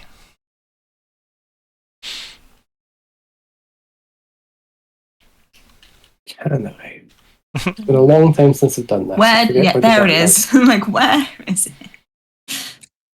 Where is it? It's in skills. Well, that's why. Ah. And then tell me your numbers when you get them. Oh, you can put effort on initiative. Yeah. You still can. Oh, whoops, I didn't select. That was stupid. Sorry. Oh, which way around does this go? I need to remind myself how Quick Wits works. Yeah, okay. Quick Wits lets me spend points from speed on intellect tasks. It doesn't let me use my intellect edge for speed tasks. No. That would be broken. That would be lovely. It'd be very broken. What's that? I can use my intellect edge on everything. I didn't use my edge. That was stupid. Oh well. Okay. So, what are our totals? What'd you get, Ignysera? 5. Okay. Falkwin? 10. 10. 10. Yep. Myr'ra? 5. Okay, let me just... I can be 4 though, because I feel like Ignysera would. No, this is about like being like alert enough. It's not about being fast necessarily, right?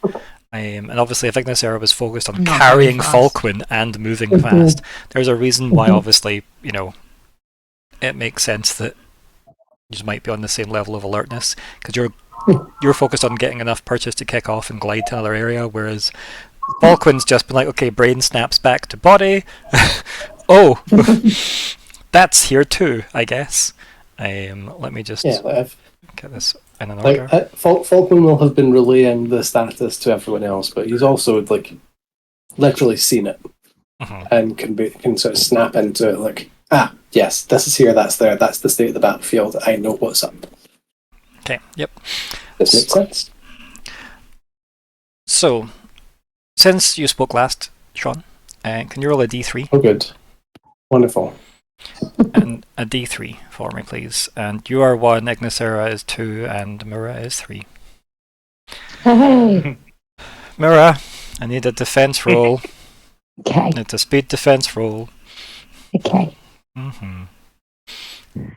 Speed.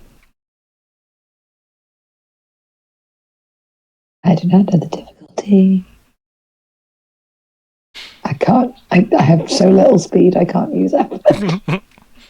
And remember, your armor does somewhat. Or have you got rid of all the penalties of your armor yet? Or is it still penalising you to some degree?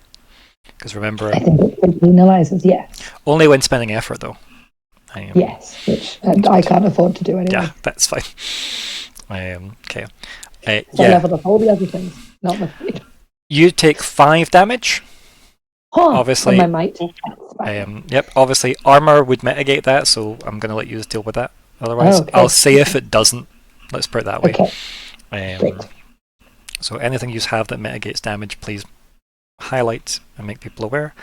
But unless I say otherwise, it will apply. Because a lot of things like fire don't care about armor, etc. But no, like as Ignysera like flies past and obviously illuminates you with the fiery wings as she glides forward with Falkwin. This, like, again, whizzing through the air, blade hits into your shoulder, like, knocks you, and you kind of like roll onto the edge of the roof. You can like stop yourself before going over the edge, but it obviously does do damage. And what armor is it you've got? Is it 2? You mitigate? Yes, and then I've got ward. Okay, so that's 3. 3, cool. So like your magic field shimmers, and you hear the clink of it hitting into the armor through the magic shield as well. And like as you like go to like move it, it crumbles in your hand. And it's like this kind of like black slate. But you, again, likewise, you know it came from like your right hand side, you just don't know where.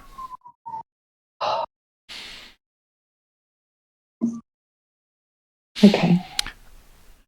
So I guess Falkwin, as you're being carried, anything you want to do in that moment? Remind me again how effort interacts with affecting the damage. So you can spend a level of effort on a task, right? So let's say I'm going to use a knife to attack Myr'ra's character, right? If I'm doing that, I can choose to either ease the task with effort to make it easier for me to land the hit, or I can spend effort to add 3 damage. But all of it has to happen up front as a gamble. Yeah. It's 3 damage per level of effort, but the same rules apply. So you can ease that. If you've got 2 levels of effort to use, you could do 1 easing and 1 adding damage, or 2 adding damage or 2 easing. Yeah. Okay. And you can't effort a spell to have longer range. No, unless the spell says it can be done, then no. Okay, that makes sense. Are we within short range of the Rakishin yet? What Rakishin? No. Okay. Don't let the turn order fool you. That's just from my tracking. All you know is that you've heard Myr'ra, like, I guess, make some kind of noise like they've been injured, and like fall and roll on the rooftop behind you as you and Ignysera like fly to the next rooftop. So you just land on that next rooftop. I'm assuming probably stop, and then you turn around and like Myr'ra's like, I guess, on one knee, like propped up against the kind of short wall of the roof. Yep. So yeah, probably holding whatever like remnants. Yeah, like kind of black dust. So up until this all happened, it's likely that I would have been concentrating on my sensor. Yeah, that's pulled you back. Yeah. And this has kind of yanked me out of that. Yep. Did I see any enemy operatives take an action that would have corresponded to what just happened? No. As I said, Okay. to your knowledge, it's just been, again, the almost panic from Myr'ra that's pulled you out, Okay. and you've heard that. Distressing noises from your body and locale. Because it would have been as you passed each other, keep in mind. So it's almost as if the Right. lights illuminating Myr'ra has made it a target. But it could have been aimed for you or Ignysera, and obviously Myrrah's just been there. Mm-hmm. Myr'ra does blend into the shadows quite a bit herself. So, especially when using her like black crow magic. Hang on. Have I got something? I'm reminding myself how my minor wish works. Okay. I get to choose between bonus damage for the next few minutes, or +1 to armor for the next hour, or being good at telling when people lie, or +3 to any stat pool.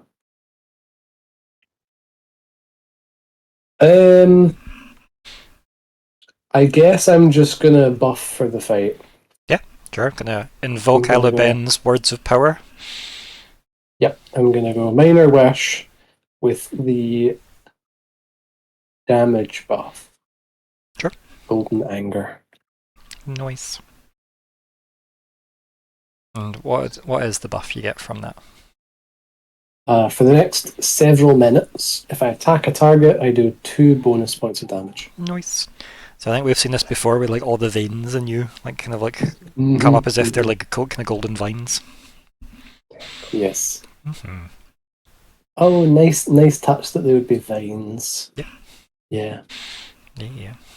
It's back when you became an artillery cannon with the fireballs in the cave as well. Mm-hmm. The nice golden vines. Okay, so we've got that up and running. Lateral damage may prevent artillery cannon mode this time around, but we'll see. We'll see. Nori, back to you on the roof with your hood up. Did I see the slate weapon being fired at Myr'ra? No, but you can see a couple of rooftops away now. You can see the fact that there's somebody with fiery wings and someone glowing gold over on the rooftop away. Can't see Myr'ra though. And I can't see the Rakishan from where I am. What Rakishan? You cannot, no. But you could use this then. You could do a perception-y checky thing to have a look around, yep. Mm-hmm. No, I'll just use this. Awareness. You become hyper-aware of your surroundings for 10 minutes. You're aware of all living things within long range. And by concentrating on action, you can learn the general emotional state of any one of them. Yeah. That's literally N. General emotional That's very cool. Love that. So you kind of focus on your Bene Gesserit training. You know, fear is the mind killer. Narrow down your senses. You get that kind of like deep breathing daredevil moment as well. All the audio tunes. And yeah, you can hear like the controlled breathing of someone hiding. And they're on like a rooftop, like just 2 over from you.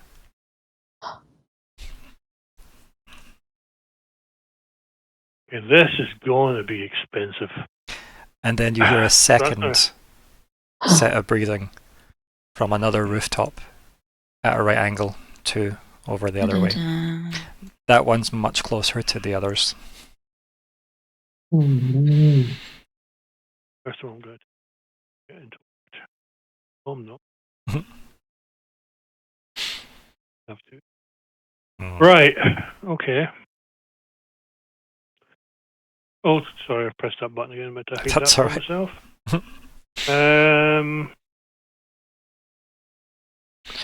So, my question mostly is, are you moving anywhere briefly, because you've got a tiny bit of movement to utilise, because that would have been your action to have identified those two. Okay. Exactly. So I'm going to use my obstacle running skill again. So I try and get closer to the one that's closest to me. is that something you can use as an enabler? It is. Excellent. So you will need to do a speed test for this because you're trying to push yourself further than like what an action allows. And you're heading for which one? The one near them or the one that's 2 away from you? The one that's nearest to me. Okay, cool. The one that's 2. Okay. I want to use stone.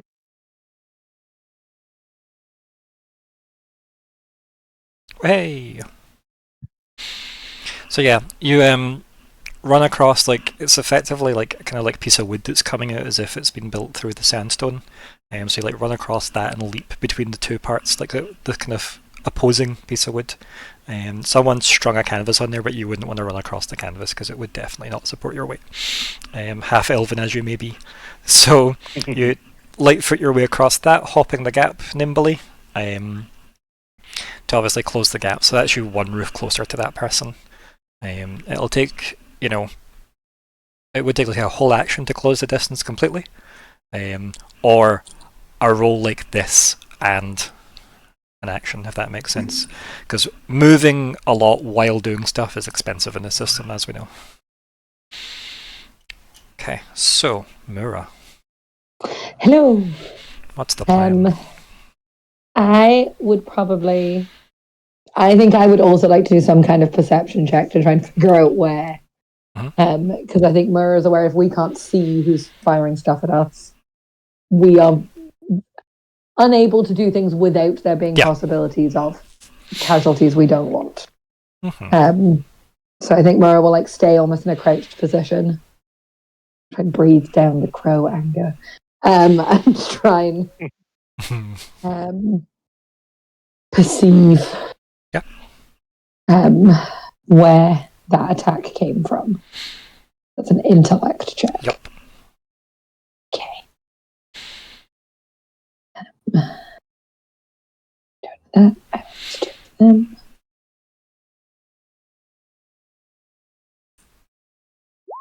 Okay. 20. Yeah, so as you obviously roll, stop, kind of go up in one knee, clock those two on the other roof next to you, and you see obviously the fire wings and the Falkwin immediately is glowing gold, so you know he's aware of at least something's about to happen. You turn round and obviously try and narrow your eyes away from the light sources, and you can see just almost at a glance, as if if you'd looked any slower you wouldn't have spotted it, the movement of fur that has just immediately blended in with the sandstone roof. That's so creepy. I know that's my action. Am I allowed to call out? Sure, yeah. Just to Ignysera and to Falkwin. Why didn't we set up telepathy? I will call out.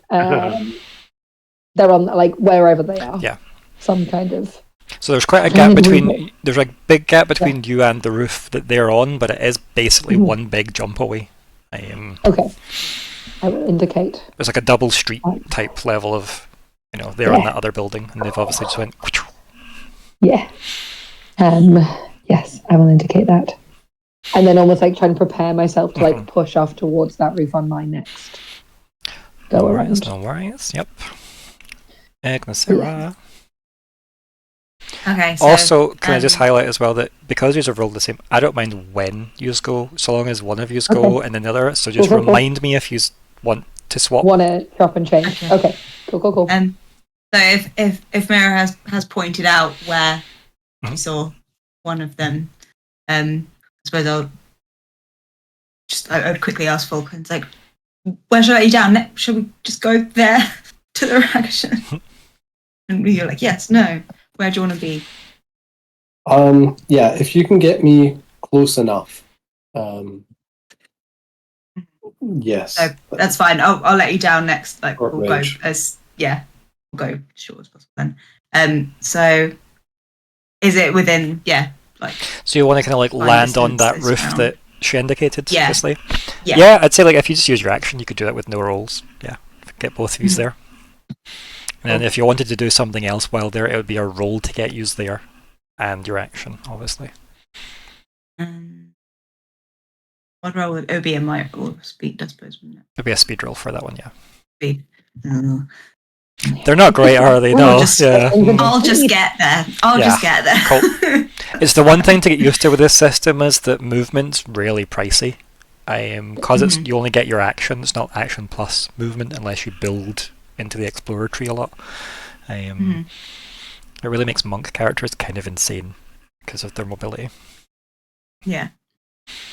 As I suppose, just as part of the action, will I be able to put Falkwin down? Oh yeah, like you'll land there and you can obviously let go of him. Yeah, just definitely. no, I'm just holding him the Yeah. whole time, just doing this together. So I mean, you would have like obviously seen him react immediately as he starts channeling very loud words of power to start glowing. And you did stand next to him in the cave, so you know exactly what's happening, right? Yeah. Like this is familiar with you, so you're on the ball. But yeah, you just land on that roof, and obviously, Myr'ra, you can spot them having made it there. Nori, I need a speed defense roll.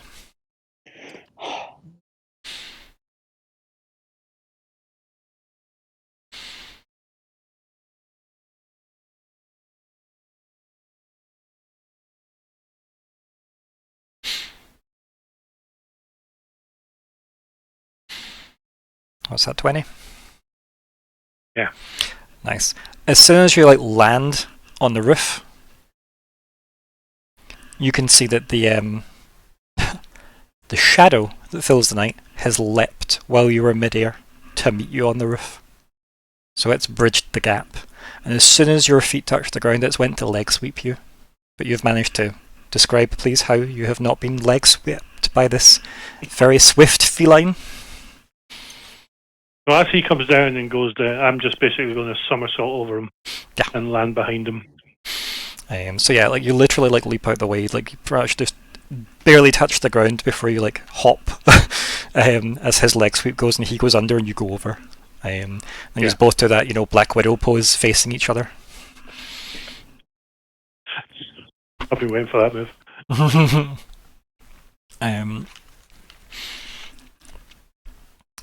Falkwin, I need you to do a speed defense roll for me. Okay.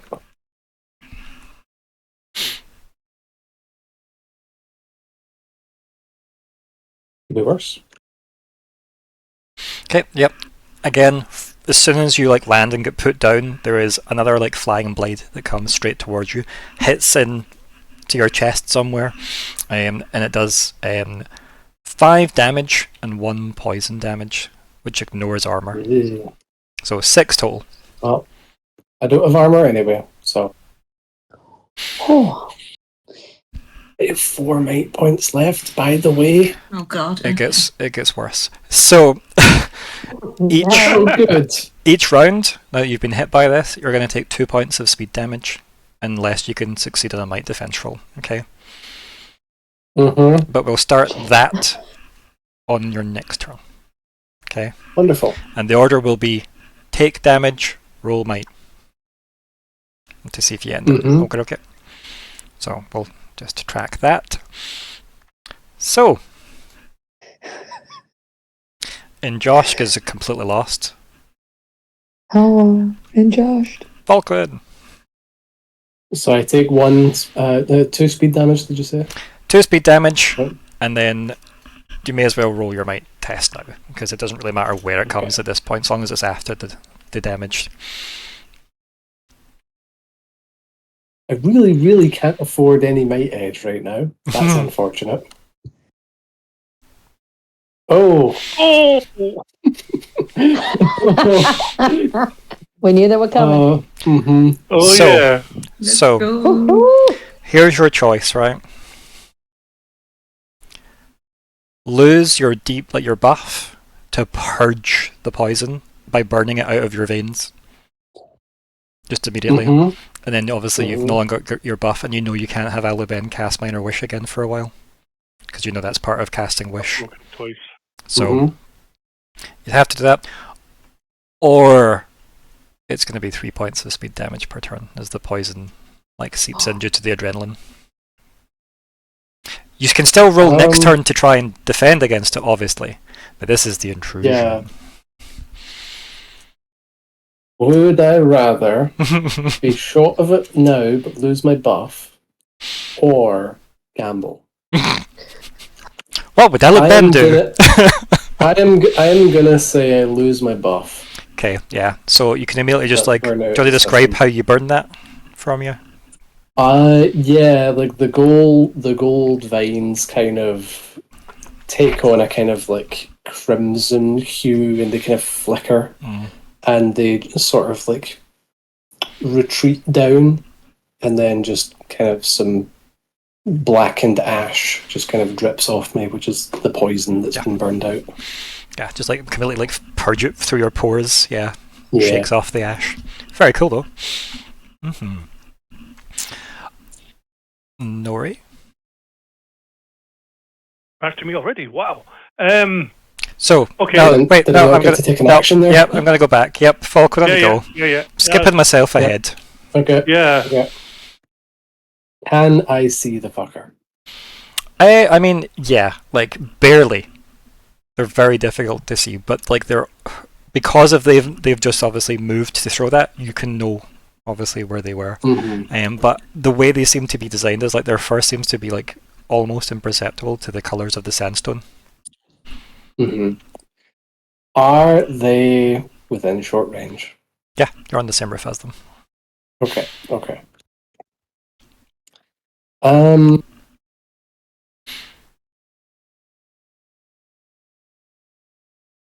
It also looks like a cat. I am wondering. Okay. What are we wondering? I'm wondering what my approach ought to be. So, Myr'ra and Ignysera are on the same roof, or just Ignysera? Just Ignysera currently. Myr'ra is still to make her way to the roof. Okay. And you cannot see the stealthy battle on several roofs away. Yeah. Okay, I am going to take a crack at CCing this cat. So I would like to try and telepathically grab it and kind of pick it up by the scruff of its neck and kind of dangle it and like maybe like sort of 6-10 feet over the roof. Okay, is this the force at distance move? Yes. Okay. Let's have a look. I should have put that at the start. That's okay. It's a move I would have taken, so it looked familiar. You temporarily bend the fundamental law of gravity around a creature and object up twice your size, or mass it says, within short range. The target is caught in your telekinetic grip. You can move it up to a short distance in any direction. Each round that you retain your hold, the creature in your grip can take actions, but can't move under its own power. Each round after initial attack, it can or is it you can attempt to keep your grip on it by spending 2 additional intellect points, succeeding a difficulty 2 task. If your concentration lapse, it drops back to the ground. And obviously you can increase the size of the thing you're trying to grab with effort. And so on, and it's an action. Okay, yeah, cool. So just to make sure I understand this, the attempting to keep my grip on it is in addition to my action for that turn. It's not an action to continue. No, so right. We'll deal with that next turn, because that's not going to come up this turn, right? So the thing just making sure. The thing that matters this turn is you have to roll an intellect roll against it, because it's obviously not willing. Yes, of course. As you grab the cat. Yes. And then, assuming I succeed,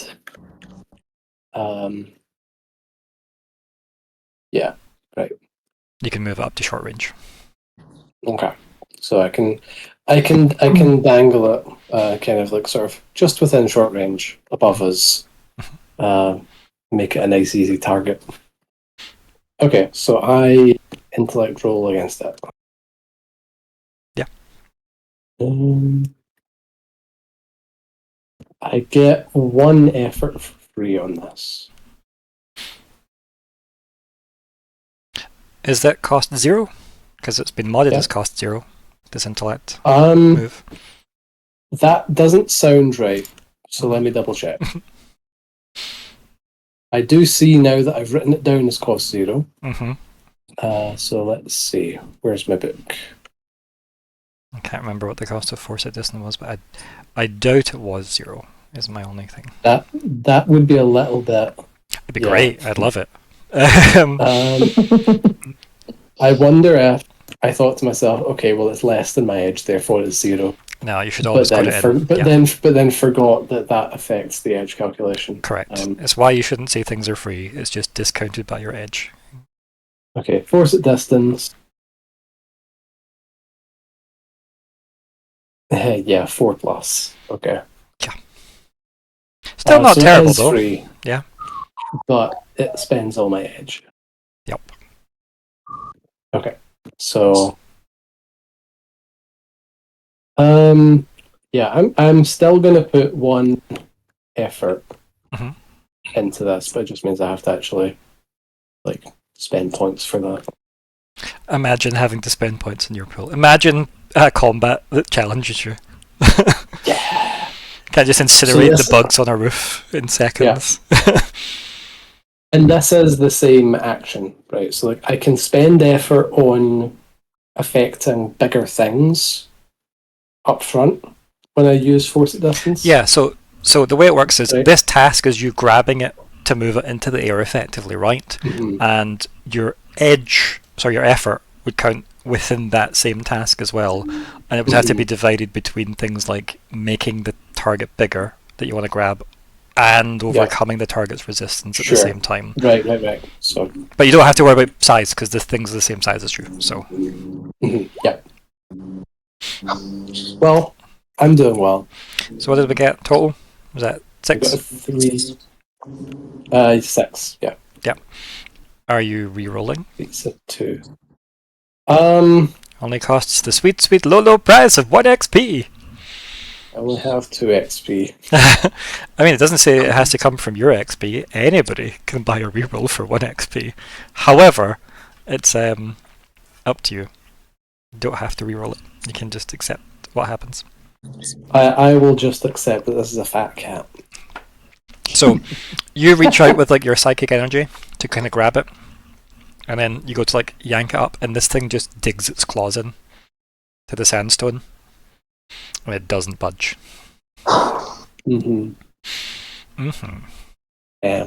Yeah. But nice to know that it tried to poison you and you went no, and you tried to throw it and it went no. Yeah. Okay, the 5 twins. Who's going? No, it's back to me now. No, back a step. It's to me now. Nope. You don't want that because your cat's faster than you. So, Ignysera or Myr'ra? Who's going first? Are we getting Myr'ra to the roof or are we getting Ignysera into the fight? Isn't it Nori's turn? No, it's my turn. Should be. Is it? Oh, did I skip you? My god. It's because I already you moved. went back. Don't worry, I'm tired. Yeah, Keep you going. went back. Yeah. Narrate your go. Just override me more profusely next time. Yeah. I was questioning myself. I was going, but it was me. I was so convinced. I'm like, no, Nori, you're at the bottom of the list that I've just moved you to.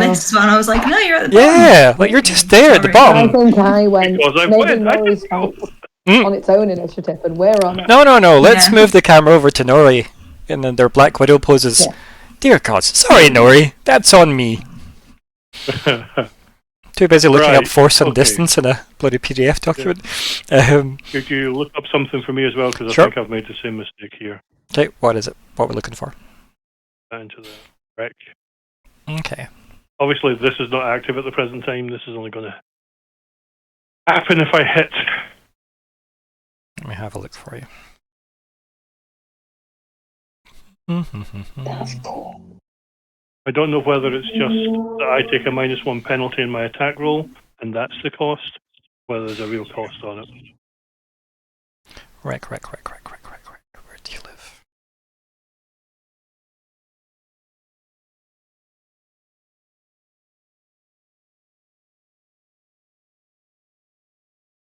So it says, using two hands, you wield a weapon or a tool with a powerful swing with fighting unarmed. This attack is made with both fists or feet together. When using this as an attack, you take a -1 penalty to the attack roll, and you inflict 3 points of additional damage. When attempting to damage an object or barrier, you are trained in the task action. And I'm assuming you're trying to hurt. What weapon are you using? Yeah, I'm going to use my sword, so I'm going to make an attack with my sword. Okay. On the cat. I assume this only kicks in if I hit. So this was just to check if there was a cost. Well, no. So this is there is no cost on wreck, no cost at all, and the wreck is the action you're doing. Yeah. So you're using wreck for this. Okay. Okay. And it is a -1 to the roll. Yes. So do you put that in the bonus section when it's coming up? I think it's just like -1 you'd put in. -1. Well, what am I rolling against to hit? Is this going to be might or speed? You'd get to choose if it's melee.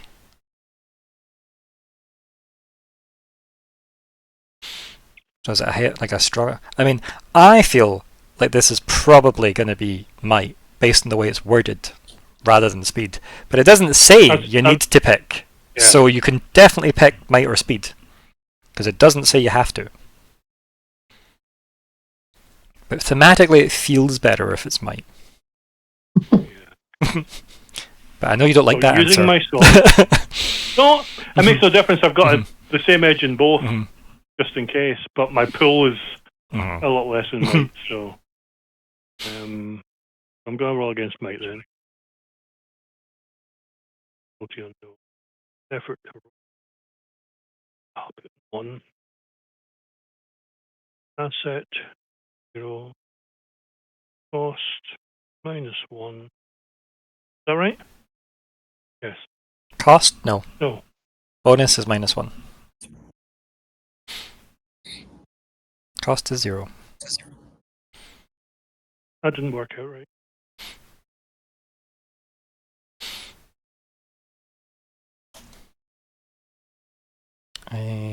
Anyway, I'm not actually sure what you terrible did there. anyway.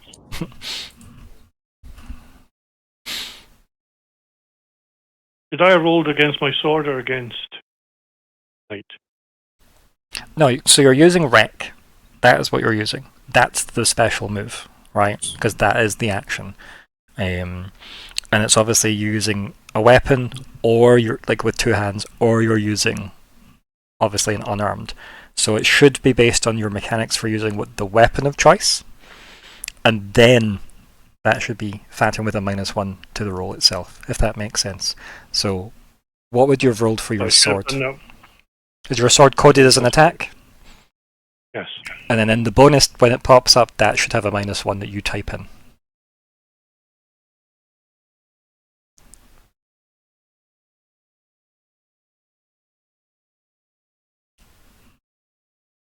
And you might have coded it to be speed, or might, I'm not sure what you've coded it as. Effort to damage. My -1 have went no. That was a terrible roll. It just means that this was not to be, right? The fates have decreed, Yeah. no matter which way you look at it, it was not to be. So yeah, you've got. I still don't think that rolled the way it was meant to. No, it does have a +/-1. So the basic roll was 3 -1. So no, it did play out if you highlight the actual roll 2. Yeah, so that's fine. So it did kind of work. And obviously, if we add 3 on to the roll, it's a 5 that you got.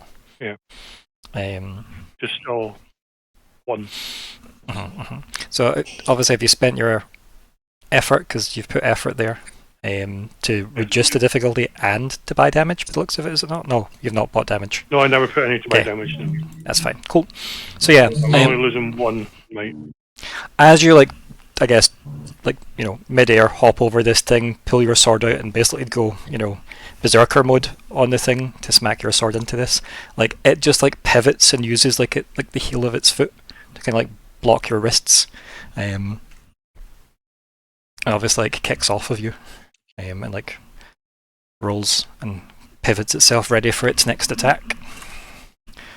Now, it's Myr'ra's go. Okay. We're doing well. I'm debating. I want to be a crow. So, can I use like pushing off from the roof and like transform midair and try and like slam into the ricochet? It's not going to do any damage. It just feels dramatic. I essentially want to interpose myself in between. Because of my edge, I can spend the effort to make it. I don't have to roll to transform. I just transform. And I can also do that to change back, if that reassures people. I have enough edge now that I can just do it. Yeah, it would be a speed roll to get over there, but sure. Yeah? Yeah. I guess so. Can I do that as Myr'ra? Yeah. Yeah. Because she's slightly speedier.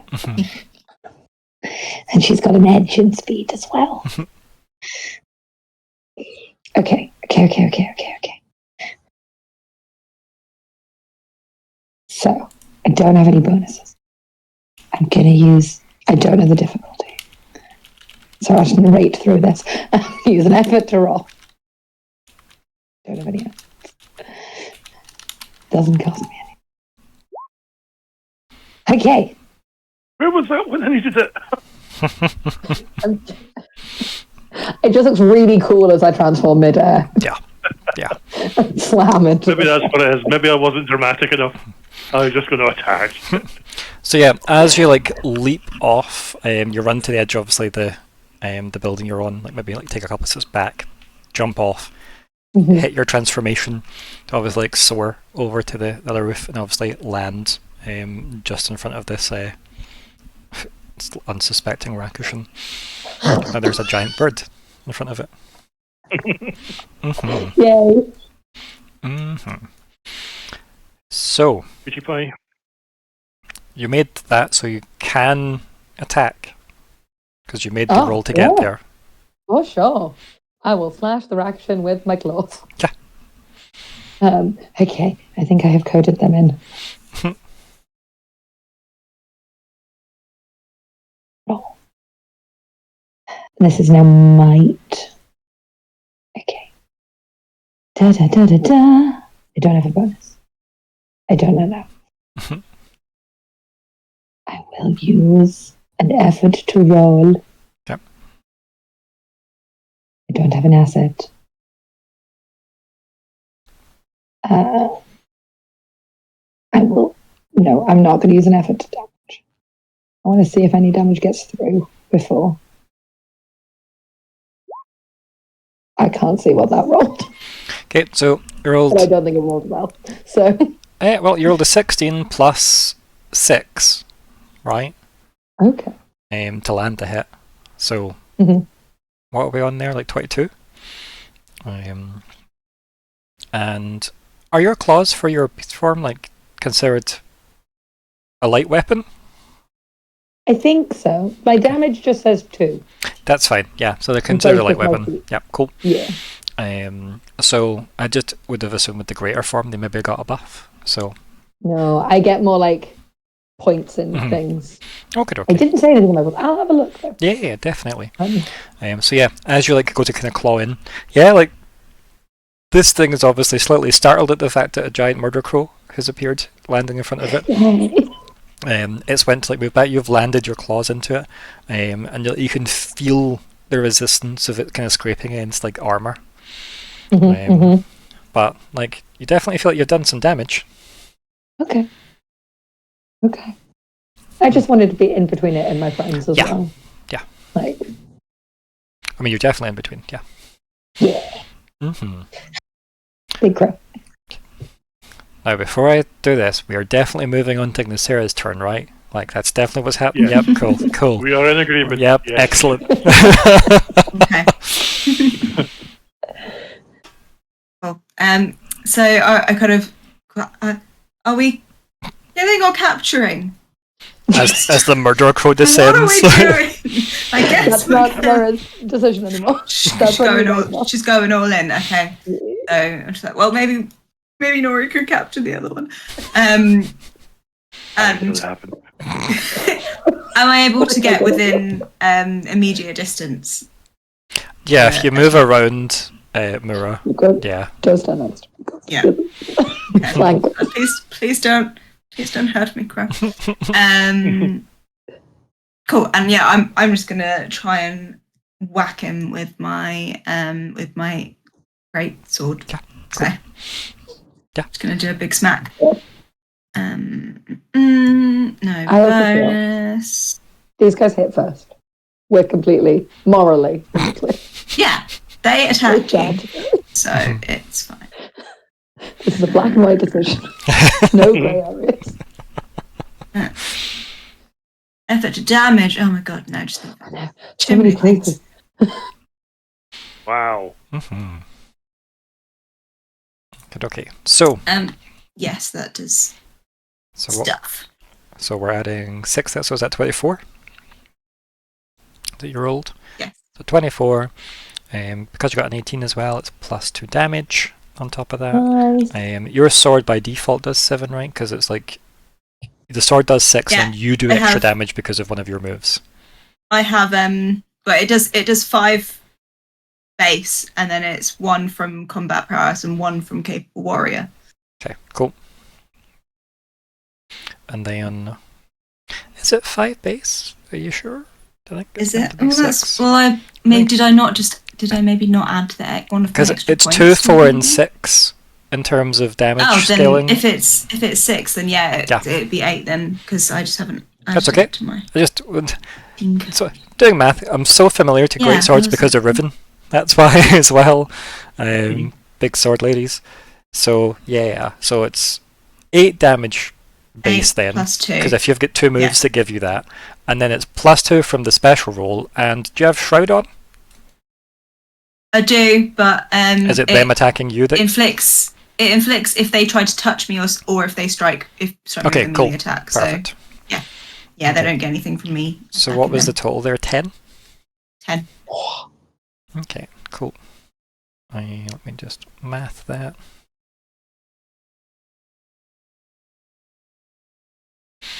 Yeah, it doesn't look happy with this situation. Like you basically like as you kind of come round and flank its like left hand side, I guess, right around the right side of Myr'ra. Obviously, Myr'ra's like went in and kind of like dug into the ground in front of its claws, kind of like missing most of it, hitting off its armor. And as it's like ducked out the way, you've swung into the side and basically taking a massive chunk out of its midriff. And there is an unholy yelp of a cat. Oh no! Oh, Yeah. Yeah, like it's. If we were using terms like bloodied, it's definitely bloodied. Okay. Which for anyone in any other system, when something got halfway or less, you can describe it as bloodied to indicate, like in a beat 'em up game, parts of its outfit have fallen off. Mm-hmm. oh yeah. Yeah. His clothes are a little bit more torn, Yeah. and yeah. Mhm. But Outfit Yeah. stage 2. bruise on their Probably where the term comes from Mhm. in video games. Yeah. Mhm. Ah, So yeah, it doesn't look great at all. Like at all. So, That's it. over to the Black Widows. Mhm. So this thing's obviously blocked with its heel. As you've kind of swung down with your sword, it's like rolled back the way, and it just throws out a fan of blades, like from its chest, as if it's just pulled them out of its fur. I need you to make a speed defense roll, please. Nori. In case that wasn't obvious. Yeah, I got that. Unknown. I'm going to use an effort again. I'm going to. This isn't it throwing one dagger this time, by the way. It is throwing several as like a bigger move, ooh. just visually for people.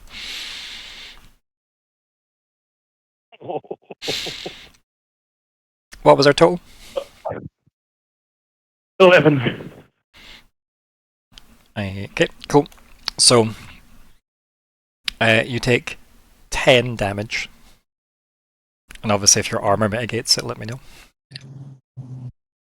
I'm going to have to do this. Please don't, please don't, please don't.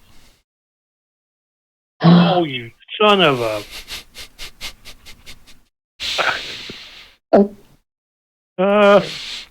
Okay. That just means I've got 2 armor plus the 2 from that. My armor buff from using that would be 4, so it brings it down to 6. Okay, so yeah, that says a 1 in 0 depletion roll, by the way. That feels not correct. Oh, let's go back. That should be a 1 in 12. Okay, so Why do you want is to that not just roll a d12, or do you want to roll it again by coding it in properly, and we'll see if I'll it do works. a d12. It's just as 1 easy. in 0, you've always just lost. No, exactly. I'm going to lose that all the time, aren't I? A d12. Okay, there we go. There we go. Thank you. Equal. Still 6 off. So, your armor is what? 4? 2? What? 2. Your armor's 2. This 2. applies how much armor? 2. Okay, so that's 4. Takes off that. You take 6 damage. As obviously these knives obviously fly towards you, some immediately shatter on like the kind of elaborate golden, like kind of shiny, kind of bloomish shield that appears in it, like a kind of mandala. And some of them just immediately shatter on that, and some obviously pierce through some of the gaps as they were forming as it was too quick. Yeah. Not bad, not bad. And obviously damage goes to might and then moves to speed, then to intellect. Yeah. Unless otherwise stated. 1 Right. in... It looks quite like... in there. Obvious. Oh, sorry? Say that again. So, depletion 1 in automatic I've got here. So, how do I add a 12 into that? There should be a drop down for depletion roll, and you should be able to select. 6, 10, 20, and 100. Yeah, I think if I said 12 when we made that, you just have to roll a d12 every time. Okay. So maybe put Yep, a note makes somewhere that reminds you of that when you click the button. Because I'm sure the roll that you did to make that in the first place was that good that I was like, no, it can be better for depletion. Yeah. So, with that, obviously as the kind of gold light mandala like appears to block some of these, you just see the eyes glow, like the cat eyes staring back at you in the dark. It doesn't look happy at the fact that obviously you've blocked a lot of that. As for the other Rakishan assailant, clutching its lower ribs that used to be there, like as it moves, obviously in pain, you can see there's like almost like ash coming off of its fur. You can see it's got like much darker fur underneath, like in the sandstone ash that it's been kind of covered in. It's covered itself. And it touches its neck where you can see under the fur there is a torque, and it pulls the torque. Can the three of you Oh no. make some speed defense rolls, please, to get out of the way? Uh-oh. Yeah, Oh no. this is a difficulty 4 Okay. to dodge out the way. Right. Difficulty 4. Oh, yeah, I'll use. I'm gonna put an effort into that. I feel like I should, use some effort, but then I'm gonna have not much enough speed.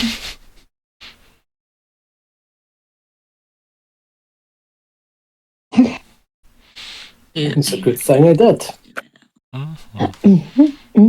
How are we doing, folks? What's our rolls? Okay, good. Full success. I think yeah. Look at that. I rolled a... what's that? 14. I had to take things out of my speed pool, and I still have more speed than I have as Myr'ra.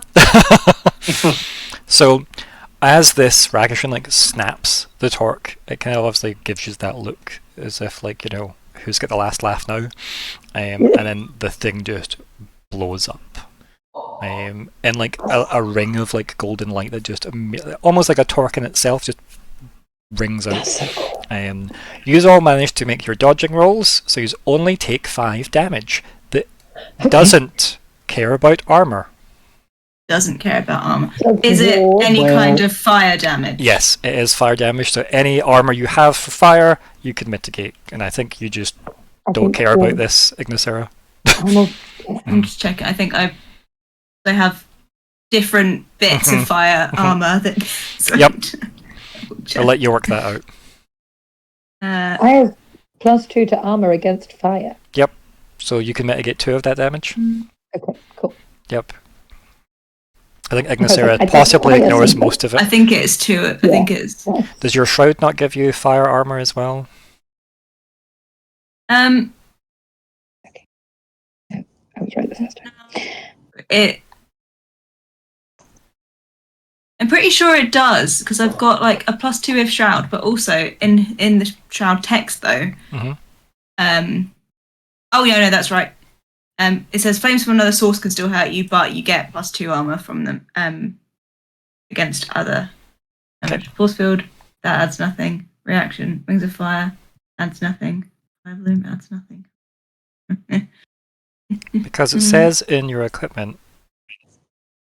What was it? Oh, and yeah, I get a +2 against energy I create with my dragon breath. So, There we go. yeah, it says in your equipment section +7 armor against fire, +2 if shrouds activated, so you have 9 armor against fire. That's so good. You didn't even have to roll. Just stood Yeah. there. Sorry, I was just checking. That's okay, it's good to like That's obviously cool. look through it because there's a lot to the character sheet, obviously. Because Yeah. you did jump in at this level of complexity. Yeah. So don't worry about taking the time you so need. 9. Yeah. So No damage for me. Yeah. no damage to Ignysera. Falkwin, how you doing over there? Well, let me just put something in the chat. A picture says 1,000 words. In this case, 3 numbers, but Oh no. one of those numbers might be 0. I see. As long as only one of them 0. Only one of them 0. What's the end of them? That's Yeah. fine. That's fine. So there's a Does that tick mean box, which is, Impaired. I think, I'm impaired. That is automatic now. yep, It cool. ticked over to impaired as soon as my Ooh. 0. That's cool. Do you want to tell us what it says? I think it tells you what impaired does, doesn't it? Does it not say it somewhere? I hover over it, says at curly braces damage track. Okay, no, not that. That's, I do have the book open. So impaired is +1 effort per level. Okay, so effort costs, +1 level. As in 1 extra point per level, so the first level would cost you 4 points now, rather than 3. Okay, it says here, ignore minor and major effects on the dice rolls, and combat rolls from 17 up to 20 only deal a +1, rather than the +1, 2, 3, 4. And that's all you have to deal with for that level. Okay, so bonuses are less good. Bonus is less good and effort's more expensive, but still like only by Yeah. 1 point is it more expensive. Okay. So not the worst. And obviously at any point, if you've got an action recovery available, you could do that and just put them. Yes. I do have one of them. Even just with 1 point in it, you're no longer impaired. So it's fairly forgiving as a system, I think. So I guess Rakishan 2 doesn't exist anymore. And a lot of that roof's gone. Yeah. So for the 2 people that can float, the roof is caved in because it blew up. Okay. So there's nothing beneath your feet as you slowly drift. And while Falkwin was at the edge, it's not collapsed in. And obviously the others have absorbed a lot of the blast of that. While still they took a lot of the damage, they haven't been knocked off the roof or fell through, but there's a little roof in front of you. So this house has been trashed. Apologies to the No, homeowner. and everyone went and hid inside places. But it is Falkwin's go. Okay. Can I see any other assailant? No, but you did notice a giant golden mandala appear briefly on a rooftop. Yes.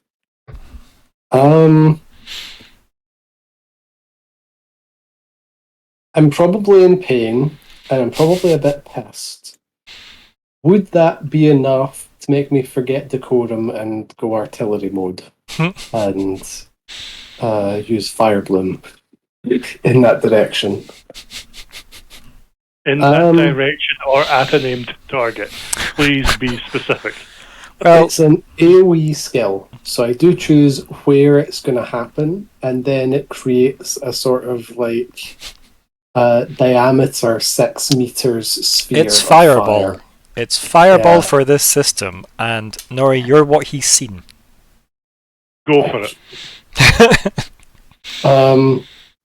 Right, I see. So I would be hitting Nori in this Well, case. You're hitting whatever created a golden shield, right? Because, as I said, you know Yes. it's a golden mandala that appeared. You probably, if you have your senses, you'd be remembering that you did help make that amulet to help defend Nori, Yes. which Right, is what yeah. burst the kind of gold bloom amulet. Mhm. But again, depends how wherewithal or how instinctual you're going to be at this point. But you didn't see Nori; you just seen the mandala glow that blocked an Yes. attack. Yeah. Yep. So could be believable that I would friendly fire Nori. Well, 100%. annoyed. You're impaired, you're annoyed, frustrated, you have On- lost your cool composure, you have just gone, yes. on the other hand, maybe I should just heal. It's your I call. think I'm going to take this time when I'm not in the firing line and heal. Oh, boo. That's not bad though. Not bad. Okay. You forget, I have skills. Okay. If that's yourself, Falkwin, we'll move to Nori. Nori. So again, I'm going to use my long sword and hope that Are we using Wreck I again? hit this time, and then I'll use Wreck Okay. in the back of the long sword attack.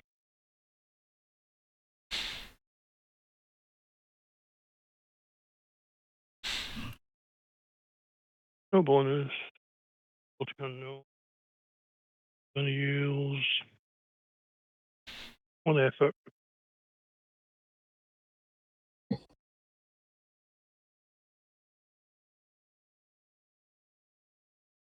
Something's gone wrong here again. I'm going to cancel this just now Sure. before it comes up. Longsword. Bonus. Would that be -1? Because you're using Wreck. Yep.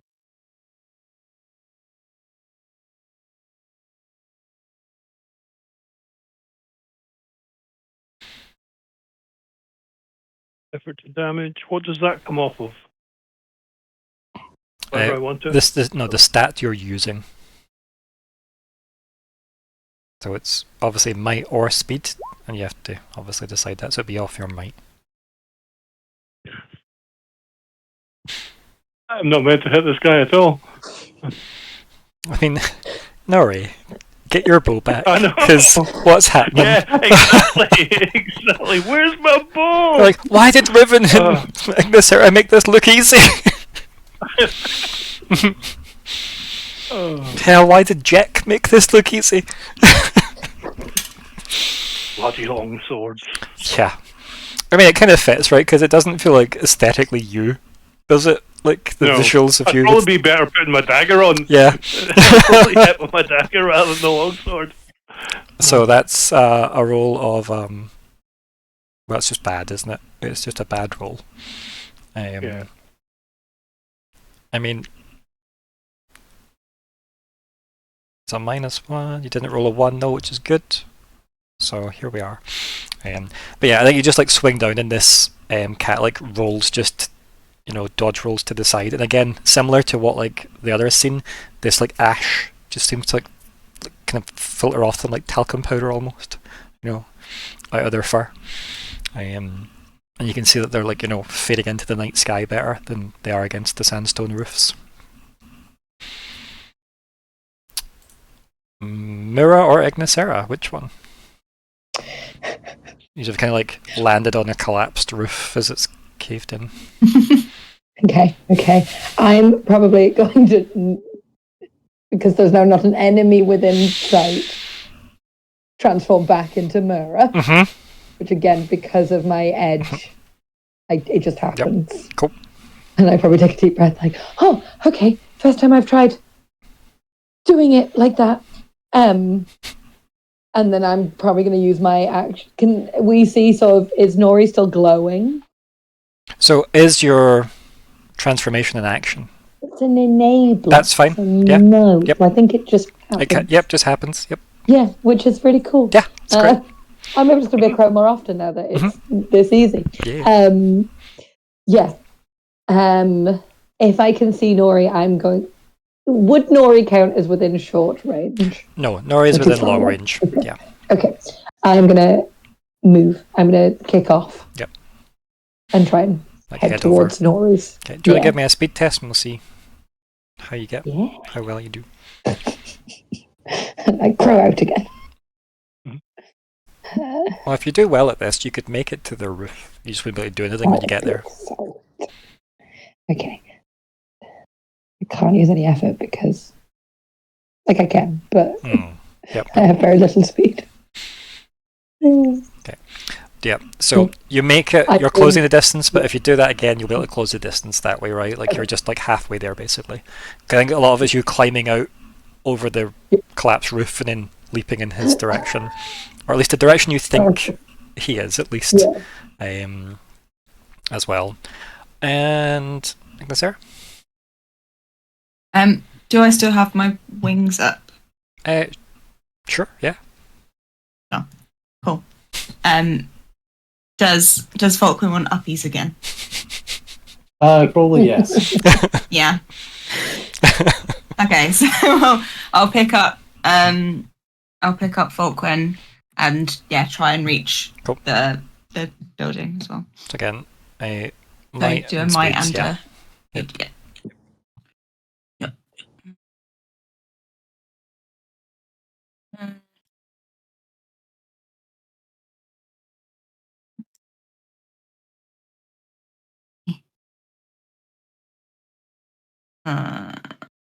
Not great, like a 7 for might. Okay. And speed.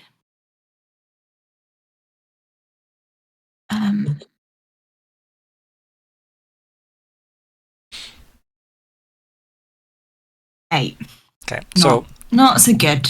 yeah, I think he goes to like move Falkwin, and Falkwin obviously winces maybe in an immediate like maybe I'm a bit delicate, so you have to go slower with Falkwin. So you don't quite make the same distance Myr'ra makes, but you're at least on your way there. Like Myr'ra's about to leap off the edge of the next roof, and you've just made it onto it, type thing.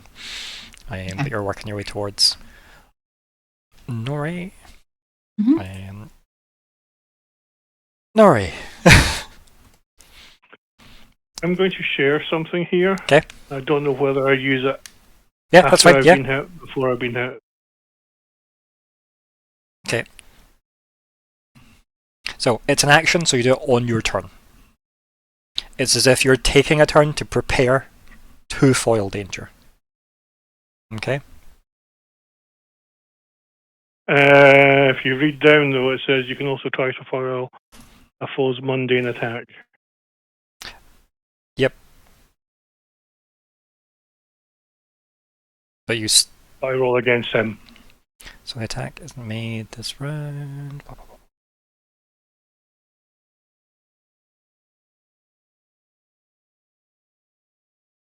Yeah, so that still counts as an action, though, that you still need to... Yeah. So it's not that you interrupt someone's turn. You still need to be saying, I'm going to foil danger that comes my way. It's like taking the defend action, if that makes sense. So you need to use your turn to basically say, I'm going to be aware to keep that, and then you go, and then you ruin someone's attack, basically. And if it isn't just you getting out of the way of, say, like a spring trap or something, if it's against a target, like it's saying there, that's it saying you can still do that, but you roll against that target when that comes up, if that makes sense. Okay. So you do that on your go, and then you hope that, you get to mitigate it. But I'm pretty sure related to one or so. I think that means that you can use it to obviously like protect somebody next to you as well from the way it looks. Yeah. You would just need to be narratively near the person attacking or the person being attacked, right? For it to make sense narratively. Yeah. Or like hold up a dish tray halfway in between them to block the bolt or something. Do you know what I mean? Step on that prick. Yeah, exactly. Like hold it, like putting your like finger on their nose so they can't put their foot down. Yeah. There's a big boulder up there that'll move if you lift that. Yeah. So, obviously, our wonderful. Good defense. Yeah, it is. Let's face it. We know it is. Yeah. The Rakishan in question is they've pulled a curved blade from behind the kind of the small of their back, and they've like leaped in incredibly fast to try and get at your kind of like midriff, as if you could tell that they're kind of probably aiming for under where the mandala would have appeared. Not that they know how it works, but obviously they're clearly gauging where they were attacking. So this is going for like your like hip basically, or your thigh. It seems to be aiming for. What'd you get? 19. 19? Yep. You get out of the way quite nicely. Do you want to describe how you dodge this thing's like hooked blade attack? I see it coming and I dodge underneath it with my blade, about to slam into its side if it happens. Okay, yep. Falkwin! So, Ignysera has... Am I still being carried by Ignysera? Yeah, I mean, you could be put down on the roof, but you're still a roof away from Nori, unfortunately. So Nori's still long range. Right. Okay. There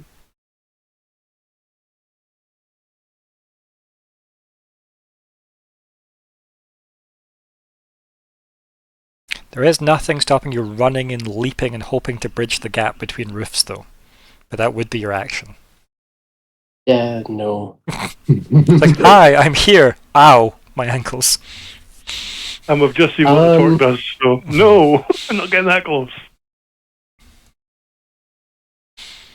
Do I have a buff that I can use?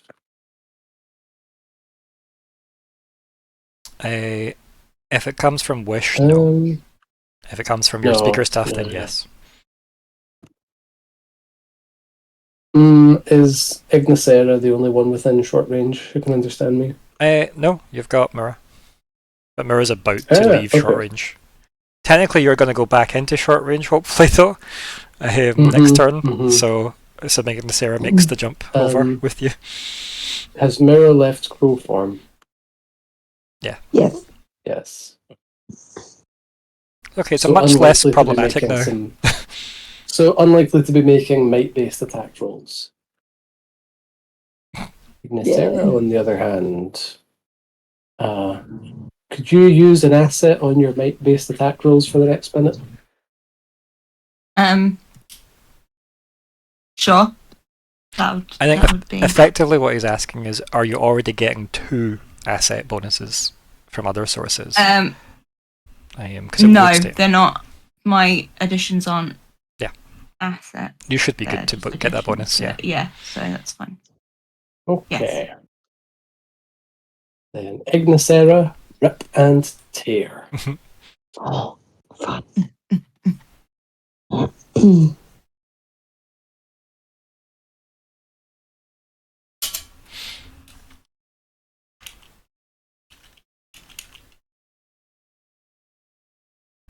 Okay, so we've got that. Obviously, no cost for yourself because of the discount. And it's Nori, right? We're all happy to say it's Nori's go. Of course we are. Okay. Right, I'm going to go, obviously, longsword again. Stop trying to make longsword happen, Nori. I mean, by dice luck, it's got to come up, right? Eventually does that, yeah. Yeah, the 0... No, don't say that. Right. Board 1 effort. I might give you a hint where I am at the moment.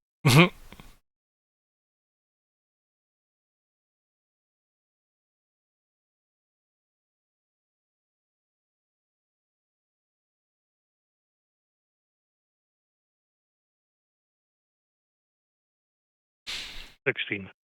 Okay. So I'm going to intrude here. Okay. So you don't hit it, unfortunately. That's got nothing to do with my intrusion. Okay. So it kind of lets you know roughly where these things are sitting. So you like swing in with your sword.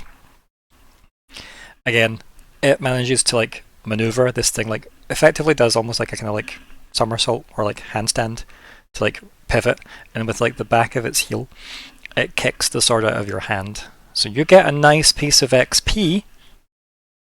For that, you get 1 XP, Nori, and you can give 1 XP to another player of your choice for a reason of your choice. Or you can give me XP and buy off that so it didn't happen. Those are your options.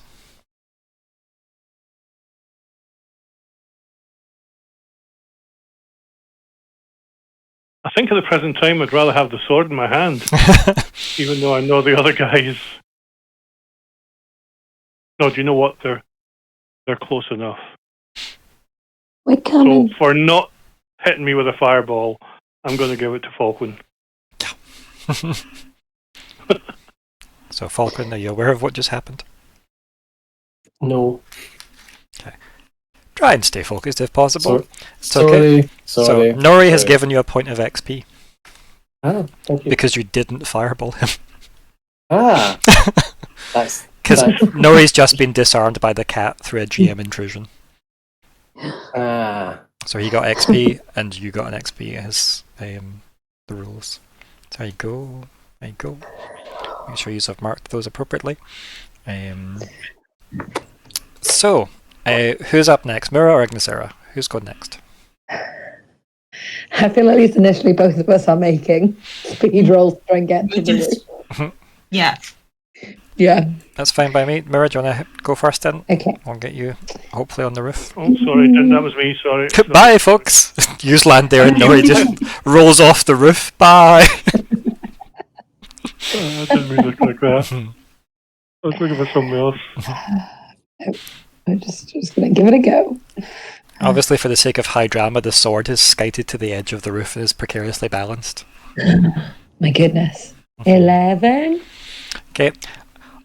Yeah, it will take your action entirely to get there, but yeah.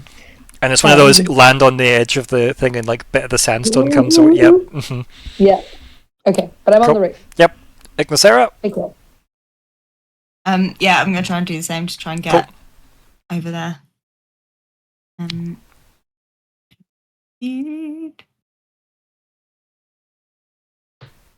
can't afford any effort. That'd be silly. Oh no. Okay, never mind. You know you can get there, but you'd have to leave Falkwin here. I'll leave Falkwin here. Okay. Yeah. Also, you're like delicate right now. I don't think you should be on the roof with the scary cat. You can reach with your long reach things. Fireball you all. Fireball. Oh no, you don't. You have Oh no, you've got the other ones. You do the same as me, but they're like short distance. No, I would still take Falkwin then. Sure. Yeah. Okay. Yeah. So you know you can't make it with the kind of like the momentum you built up. You'd need to take another run up and try and have a leap. So the next thing we need to do a might and speed roll again to get across. Okay. Okay. Cool. So you left me? No, I took you. Oh. Okay. No, she's basically going to brace herself to like leap across. All you could do was fireballs. I was like, no. Yeah. You don't want to leave an injured and cranky artillery cannon pointing at you all. She assessed the jump, seen that Myr'ra barely made it. Decided that obviously she doesn't want to just volley you across because you're delicate. Yeah. So it's going to try and do a more controlled jump across. Yeah. Makes sense. Nori, I need you to make a speed defense roll, please, against this curved blade Rakashan. Myr'ra, I need you to do the same. Okay. Because this thing pivots round after having kicked the sword out of Nori's hand, goes to slash at Nori again because they're close range, and throws out a blade in your direction. Hey. I'm already at the defense stuff. Yeah. Hey, we like that. That's fine. Yeah, so again, it, like, obviously, Blade-wise comes into you. You, again, I don't know, pivot or maybe fall back and roll to the side or whatever you do, like, nimbly. And Myr'ra, not as fortunate, unfortunately. You take the blade. Again, hits in, damage-wise. It is 5 damage plus 1 poison that skips armor. So 5 that doesn't skip, 1 that does. Math. Okay, 6 damage. Your armor isn't going to mitigate the 6, so... No. Okay. So your armor's 3. Yeah. Because yes, 2 is from armor and 1's from ward. Yep. So you take 3 damage, but it does mean you're poisoned in the same 2 speed damage per turn. But that starts next round. Okay. I have. Well, yes. Okay. Yes. Cool. Sorry. Yeah, I was halfway through a thought, and then I was like, "I'll do it on my turn." Yep. Cool. Was it countermeasures? Yes. Okay. I think it's also an action, so I assume I have to do it on my turn. Yeah. Yeah.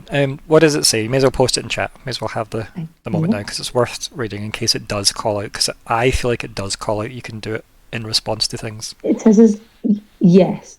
Did I click that? I did not. I clicked it. Did no. It's made it in, right. So immediately ended ongoing effects such as an effect created by a character ability within immediate range. Alternatively, you can use this as a defense action, which is why I know that the other move isn't like this, because it calls it out.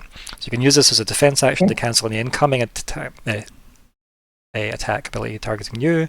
You can cancel any device effect for 1d6 rounds. Must be that blah blah blah action. So does it basically mean that I could use an intellect defense roll instead of like a speed or might if I wanted to spend this? Yeah. Okay, that's interesting. Yeah. Because I could use effort on those because I have more of that. It is basically like effectively like a magical way of stopping stuff. But because that calls out the fact that you can use it as a defense action is why I know foil danger isn't that way. Okay. Because it would have said That's cool. Yeah. Yeah. Okay. But you also didn't roll well enough to have done that in that other roll. So we'll know that for next time. Or on your turn, whatever. Yeah. Wherever works. And I do believe that we're on Falkwin's go. Woohoo! Okay. I am currently being carried by Ignysera through the air.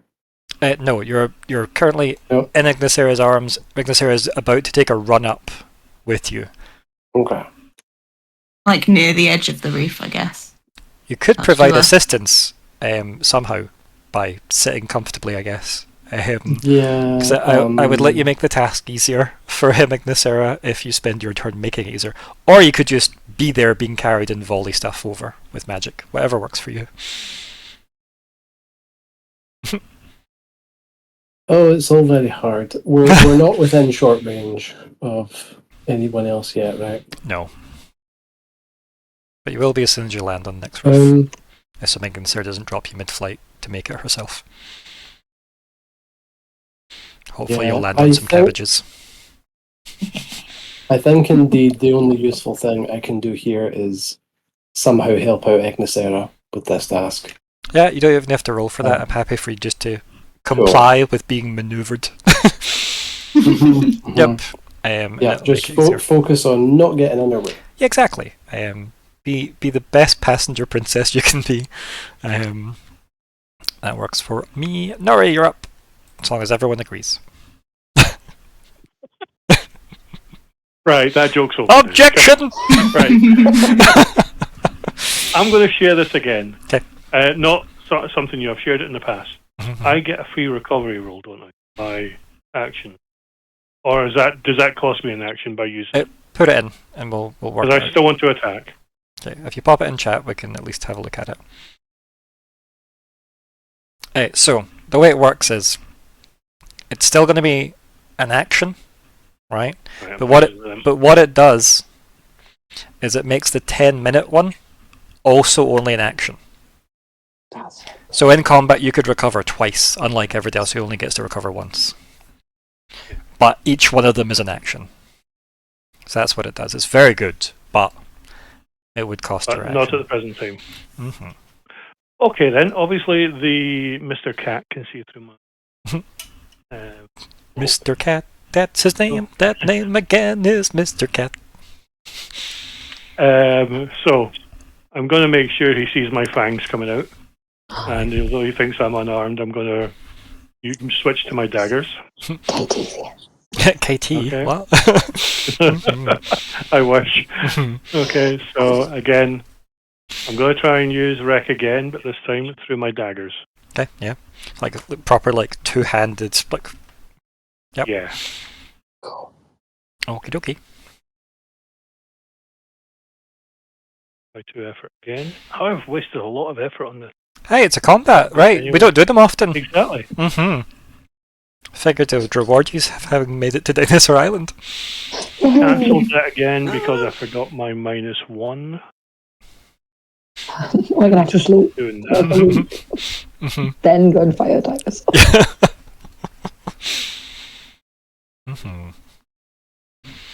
But it does let you know what you're up against. God. Mm-hmm.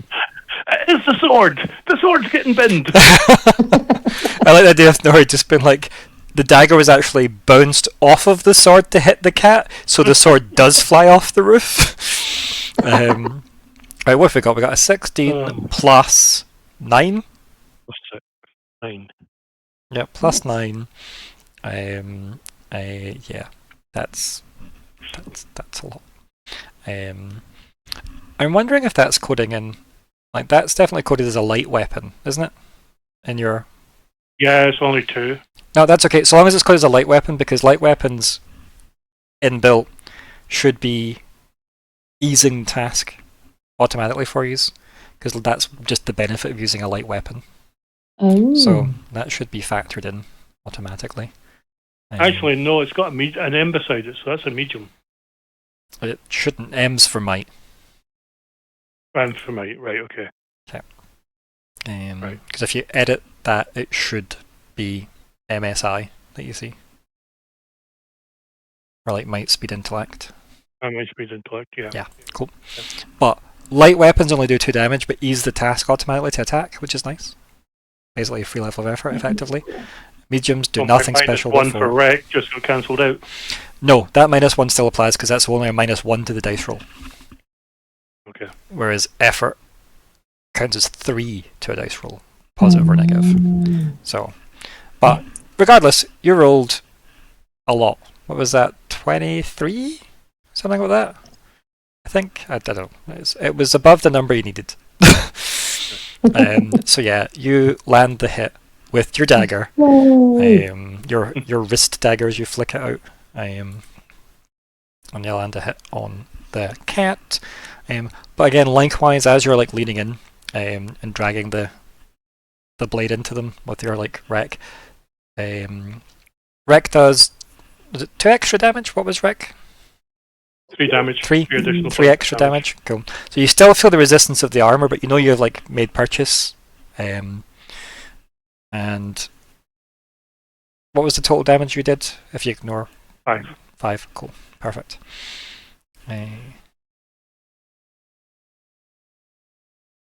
Okay. Yep. So again, like you can hear like it exhale with like a growl, as it's like flashing its teeth, as you know you've done damage to the side of this thing. But like it like immediately like pivots its body, and you can tell it's like coming in for like another attack. But obviously its eyes have darted over and spotted people landing on the roof next to it. Obviously, Myr'ra, it threw that dagger at yourself. As you're aware, etc. as well, and I believe that is your turn now, or Ignysera's, depending on which one wants to go first. Well, I'm going to attempt countermeasures. Yeah. Because I don't want to be poisoned. Sure. And I feel like I probably can feel enough of, oh, that's not right. Mm-hmm. So I'm going to attempt, I guess, an intellect roll? Yeah, an intellect roll to try and like use your magic to purge the poison. It's going to cost 4 up front. Okay.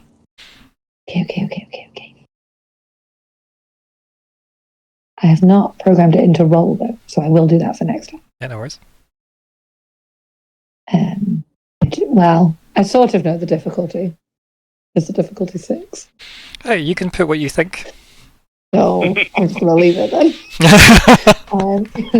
I don't trust that. I'm gonna use 2 effort to roll because I don't want to be poisoned. 20. You flush out I'm not the poison. poisoned. Like, Okay. I guess like your magic is slightly more sinister looking than Falkwin's, I guess. So I guess it's you like bringing up some kind of feather-based like horrible inky, hairball. horrible. Yeah. Yeah. To like hawk that up. Yeah. It's really good. Yeah. I have no more Spitting poison. up Hermaeus more. Yeah. Know that by action. But you would have taken 2 speed damage at the start of your turn. Anyway. Okay. Yep. Cool. And speed damage doesn't care about armor, obviously. Yeah. Oh lordy. My stats look scary. Mhm. I might become a crow again. Give myself slightly more. No, I'm fine. I will stay on the edge of the roof. Can I step down off the edge of the roof so that like I can slide to the floor? Yeah, you can like step to the side so that they can land. Yeah. Yeah, definitely. Yeah, and Yeah. also so that like a tiny push isn't going to send me off the roof. Cool. Yeah. Ignysera. Right, let's try this again. Mhm, I'm doing some jumping. mhm.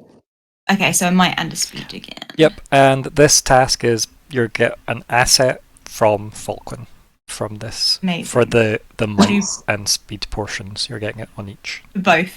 Oh, nice. Thank you, Falkwin. Let's do one effort. One. That one. Might. And then.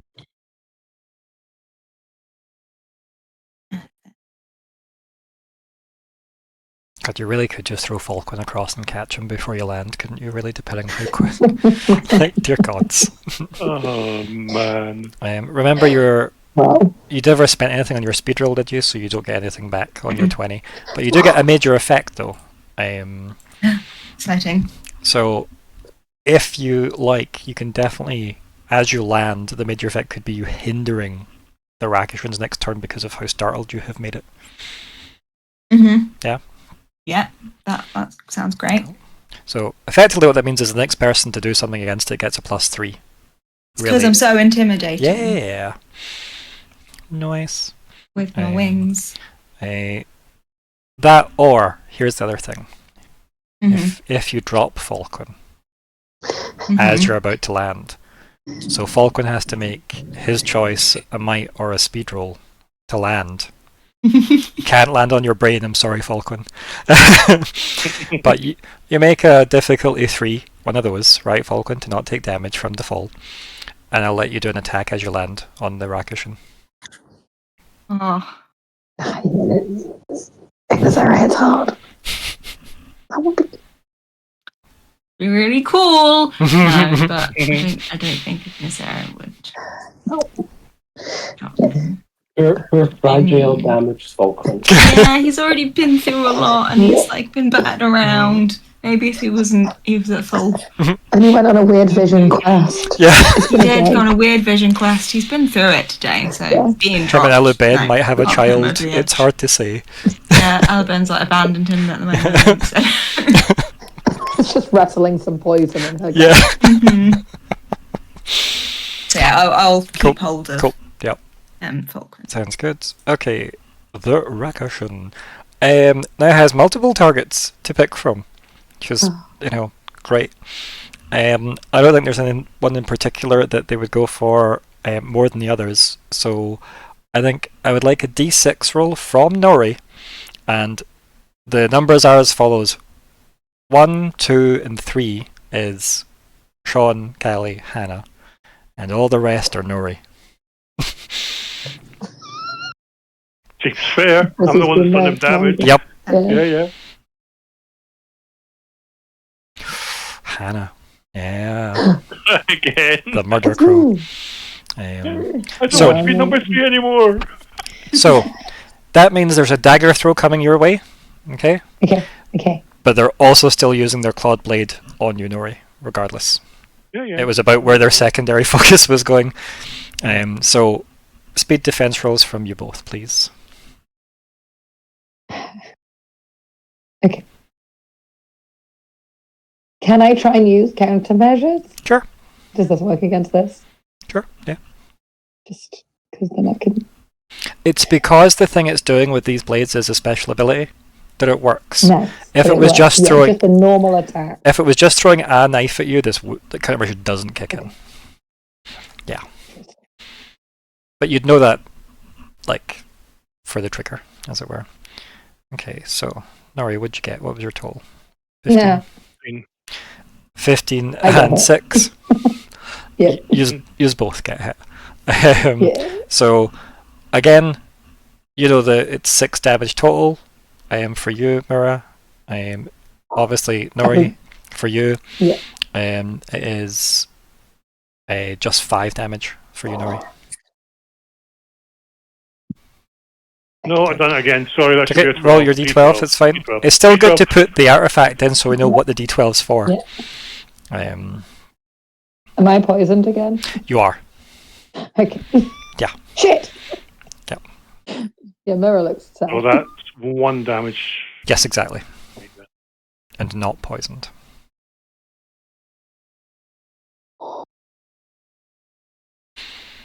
I'll say that the I blade. don't know how close this is, by the way. Hey, I'm counting. Right, so that is. There we go. I'm actually just going to delete these people off because one's gone and one can't make it up to the roofs. So Oh, bless him. He's just running around the marketplace. yeah. Falkwin. So, have we settled on these things being difficulty 6 to hit? You can definitely assume that. Yeah. Well, that's annoying. That's a big number. Okay. I am going to... Yeah, you know what? I'm going to get angry with them. I'm going to attack them with Wither. Ooh. And... Okay, so we know this is a 6, which means I need to be 18. So I am going to put 2 effort into the hit roll, and I'm going to put 1 effort into the damage. Woohoo. So if it hits, it does 5, and then I get the 2 effort for the roll. So okay, cost for this, just to work out if I can pay for it. Yeah, I can definitely pay for that. That's fine. Cool. So what's your total expense, right? So what does Wither cost? It's like 1, right? 2? It costs 3. Okay, so Wither costs 3. Your effort, you're spending 3 levels of effort? Yep. Okay, so 3 levels of effort, so that's 2 to obviously mitigate, and then 1. And you're no longer impaired, are you? Correct. Okay, so it's 3, 4, 5, 6, 7. So it's 10 points of intellect this is costing you, then take away your edge. What's your edge? Yep. Yeah, edge is 4, so 6. So 6. So yep, so it looks like all the math at the bottom. Perfect. For me was actually correct. Excellent. Nice when the system works out. That's just for anyone working out why this game is sometimes a jamboree of math. And then we all go, yeah, that makes sense. And people at home going, does it? Oh wait, is it? +3 here though. Is it an extra 3 damage per effort? I thought it was an extra 2 damage per effort. No, 3 per. It's good. It's very nice. That's great. Nice. So, does it mention armor? Is my question. No. It says a target you choose in short range withers, suffering 3 points of damage. That's fine. Cool. Perfect. So the total damage you did was 6. You said, yeah. Mm-hmm. Okay. Yep. Yeah. As you do you want to describe how this looks as you attack the thing, and I'll describe the effect it has on the racket. Yep. So the attack is the usual kind of like golden flavored wave of energy, like a shout. if the effect does anything, I would hope that it gets across how pissed off Falkwin is at the cats at the moment. Yeah, like it's the kind of like you like getting put down by Ignysera, then just Yeah. obviously screaming some angry magic at this thing, and then as a blast hits it, like a lot of the fur and ash comes off with it. As it definitely takes a decent amount of damage. Yeah. Yeah, you could say this thing looks blooded. Mm-hmm. Yep. Nice. And then I think we're all okay with it being Nori's go. I think we have a yes. More effort here.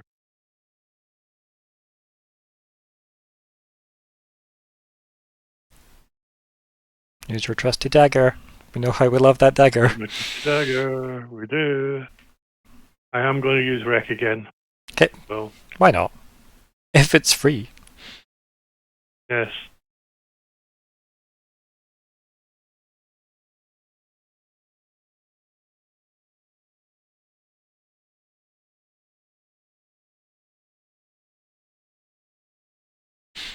Hey. Ooh. What was our total? I think it's the same as the last attack you did. 19, yeah. It's not 19, it's way more than that. 21. 21. Yeah. Trained and effort. So, Of course, yeah. yeah. Remember light attacks? Just the best. Yeah. So, perfect. That's 5 damage. Why is it 5, sorry? Wreck, giving me the +3. Oh, of course it is. My brain. It's because Rex not coded in properly, that's why. 5 damage you said, yeah? Yeah. Okay, yep. Again, makes horrible cat noises. Doesn't like it. Looks pretty damn beat up. Doesn't look like it's that sure on its feet anymore. It's definitely shifting its weight. But it's still functioning. Who's up next? Myr'ra, Ignysera. I might have to be very boring and do a recovery roll. Hey, that's okay. It means I can click the button in the Ignysera's go. 3, 5, and 6. So I might need some more points if it hits me again. So I'm just going to do my recovery roll. As it like goes back to catch its breath, you're like, amazing. Also, excellent recovery roll. Excellent. Yeah, but Good. Yeah. that's all she needs. Okay. Okay. It's like, okay, where were we? Yeah, murder crows. I believe it's your go, Ignysera. You're like, I will also take this opportunity to recover. I'm just gonna go rest now. I'm going to hit it. Yep. Can I hit it with the hilt of my sword to try and knock him out instead? Yeah. Nice. Just like the side of your sword, if you wish. Yes. So a bonus, but I have an asset. Oh, I didn't add the difficulty. 2, I have to roll. What's the asset from? Sorry. To hit it. From my buff Falkwin earlier. making me angry. Don't you need to be channeling your buff? No, not No. this one. Okay, cool. As a result, they gain an asset on might-based attack rolls for 1 minute. That's fine. Perfect. It's up. Yep. It's the other one that's Yep, cool. channeled encouragement. That's the one I need to continuously do. It's okay. It's just been 15 sessions since we did combat last. That's all. Or thereabouts, at least. Hey, what are these numbers? So 1, 2, 3, 4. That's 12. So 13, 14. Okay, yep. It does not hit. Do you want an XP to reroll? Do I want an XP to You reroll? can have one. Sure. Yeah. Let's get it. I spent an I'll XP try it. so I can reroll. For the Sorry, first time in this game, I am glad, because see if he hits me again, I'll probably be Yeah, I'm thinking that re-rolling. everyone's like, yeah, a hit away. You're our last resort. Please save us, Ignysera. You're our only hope. If it's a reroll, am I It's spending this, additional no, points. it's the same roll again, because that roll Same didn't roll again. happen. Okay. Yeah. So that's no mess. That one. I would not have tried to Everyone. influence that, but when Myr'ra said, "Yeah, take the point," that's I can say it then. Okay, what did we get this time? That's better. So many, That's so 26. Cool. Yeah. And that does hit, funnily enough.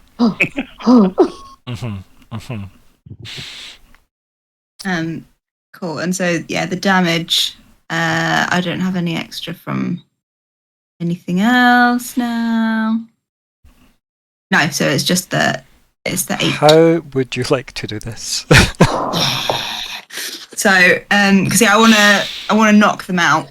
So So I don't want them to because you can see blow them themselves reaching up for and their things torque. as well. Yeah, Mhm. yeah.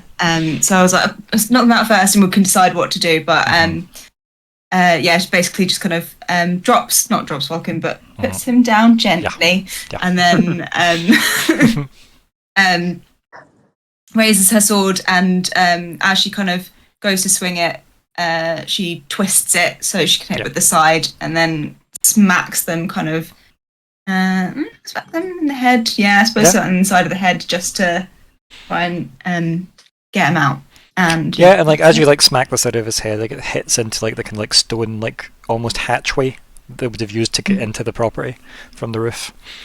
So he like obviously concussively knocks the guy out. Yeah. And then a slight stillness descends over the roof, with the fiery wings being the only thing that like eventually fizzle out. So I think Myr'ra sits on the floor. I take an action to recover. I mean, sure, yeah, you can take an action to recover if you want just now. Yeah. When I take my hood off my cloak, you can see how bloodied I am. Mhm. I am down to a 2 might, a 4 speed, and a 6 intellect. So, Nice. I am. Yeah. I am. as you like bring your hood down as well, obviously visually you look damn beat up. Everyone hears a massive lightning strike and thunder crackle through the sky as it hits where Madame TTOT would have been, back that direction. Shit! Oh God. Ah! I guess we're So are you wanting to running back. run back to Yeah, Madame yeah. TTOT? Yeah. Yeah. So as you Back Can I on the- carry the Rakishin with me? yeah, you can. Can I carry Nori? I'm quite strong. I'm a people bit in better jump. now. So as you slowly make your way back, or at least as quickly as you possibly can, getting off the rooftops and such, and navigating, keeping awareness in case there's any more, obviously, Rakishin, you can see the two brothers, the Buxatask, or Buxatask, that was it, Buxatask and Chakiza, are dragging dead Rakishin behind them that they've clearly killed. Oh wow. Well done There's then. even more. And Josk has been leading people into, like between properties. Again, sword and shield in hand. No dead Rakishins near in Josk. And then as you get closer to obviously where Madame TTOT's like property would have been, you can see Raz like mid fighting Rakishin currently. Pushes one up against the wall. You hear a crunch and a meow that gets cut off. And then it drops to the ground, and there are several very crispy burnt fur smells hitting the air as you get close. And then Madame TTOT just smiles as you approach and go, just kind of waves very like half-heartedly, leaning on her stick. He goes, "Glad to see you made it," and that's where we call it this evening. I'm so pleased she's okay. Yay! Oh, And can handle herself in a fight as a That's so cool. pretty good backliner from the sounds of Yeah, it. go her. Yeah. She likes fire. She's my friend. So, what would you like to call this session? I've lost Discord. Okay. I've had this sitting for ages. Okay. I should have done this last week. Yeah, that's good. Not bad, not bad. I can't think. Oh, Oh, I feel like this also works. Yeah. I like that too. Mm-hmm.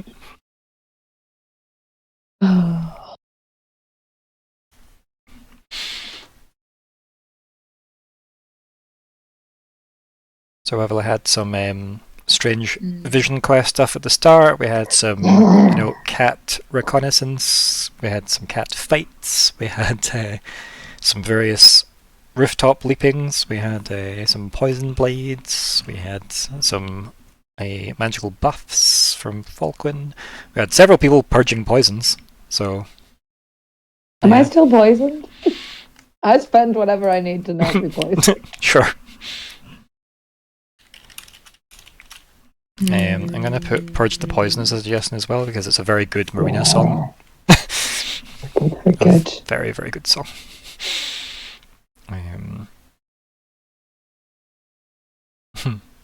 The mirror of your mind. Good. Okay, and obviously, please put your votes in, and if that's your suggestions done, we've got cat fight, I tall, putty tat, thunder cat, Purge the Poison, mirror of your mind.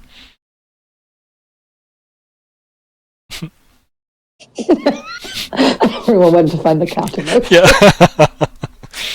Yeah, quite I right. emojied the wrong one, but hey, never mind, it's done now. Oh, that's awesome. Leap, burn, purge. Yeah, I like that too.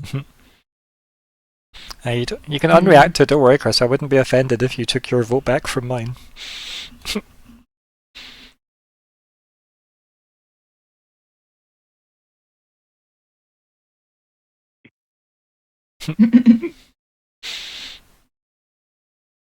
I like cat fight. Just simple. Yeah, there we go. Sounds good to me. Cat fight. So goals.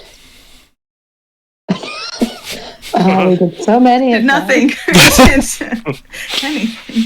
But it was fun. Right, let's see. What did we do?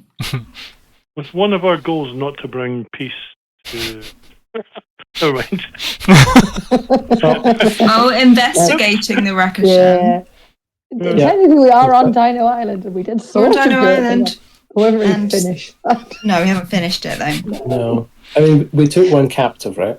Yes. Yeah. Did you get a souvenir for Sarah? Is that not? One of them's like, get a souvenir for Uncle Quilburn. A fang? Like, just pull a fang out. Yeah. With a Rakashan fang. I have no skills in torture. Ashton, oh my god. I feel like handing a That's human quotable. tooth to someone is weird. Mm-hmm. Very much in the That's What She Said sessions quotes, right? Like, I have no skills in torture. Okay, yep. So yeah, I think the Investigate Rakashans and Dino Island from Item TTOT was meant to be used investigating their base. Yeah. Yeah, Unfortunately. not just, just But smashing them. you do have one you could interrogate. Exactly. And maybe your very invasive psychic interrogator might be awake next week. Because we know that Lockhart She is... certainly has skills in torture. Oh, you mean Lockhart? I meant Lockhart, yeah. That Yeah. makes sense as well. I was thinking, like, hang on, Aliben's not... Like, I can see it for her, but it's not really her thing. She was very eager to give it a go the last time you just needed information from someone. Yes. Whether or not that meant she was good at it's a different story. But no, I meant your psychic. And I know that's vague because you that have makes a few of sense. those in the group. But yeah, your invasive psychic, not your switchboard psychic. But yes, so you've made some progress starting your initial investigation into the Aberdac equation. Progress is a loose word, but you're at least learning things, I guess. So that's progress, right? You're learning that it seems to be using memories to either help, guide, or block and mislead. So it's worth trying to work out what that means, and it doesn't seem to be able to hold the full memory for you either, as it seems to slowly lose cohesion. So that's something to look into, maybe prepare for next time as well. It gives you information. Oh, if we're up against that, we could, Yeah. After I woke up from that trance, could I remember like the name of the book and so on. Oh yeah, like you remember what you've seen in there, like in both places. Yeah. No, but like the memory that it was taking like, the form of the you mean original like one when you're that was disintegrating, and like I couldn't remember the name of the book or the author, or I know I remember the name, but not the author or like stuff from the yeah. first So page. you remember having read the book, but we'll deal with you trying to work out if you remember information or not the next time. Okay. Okay.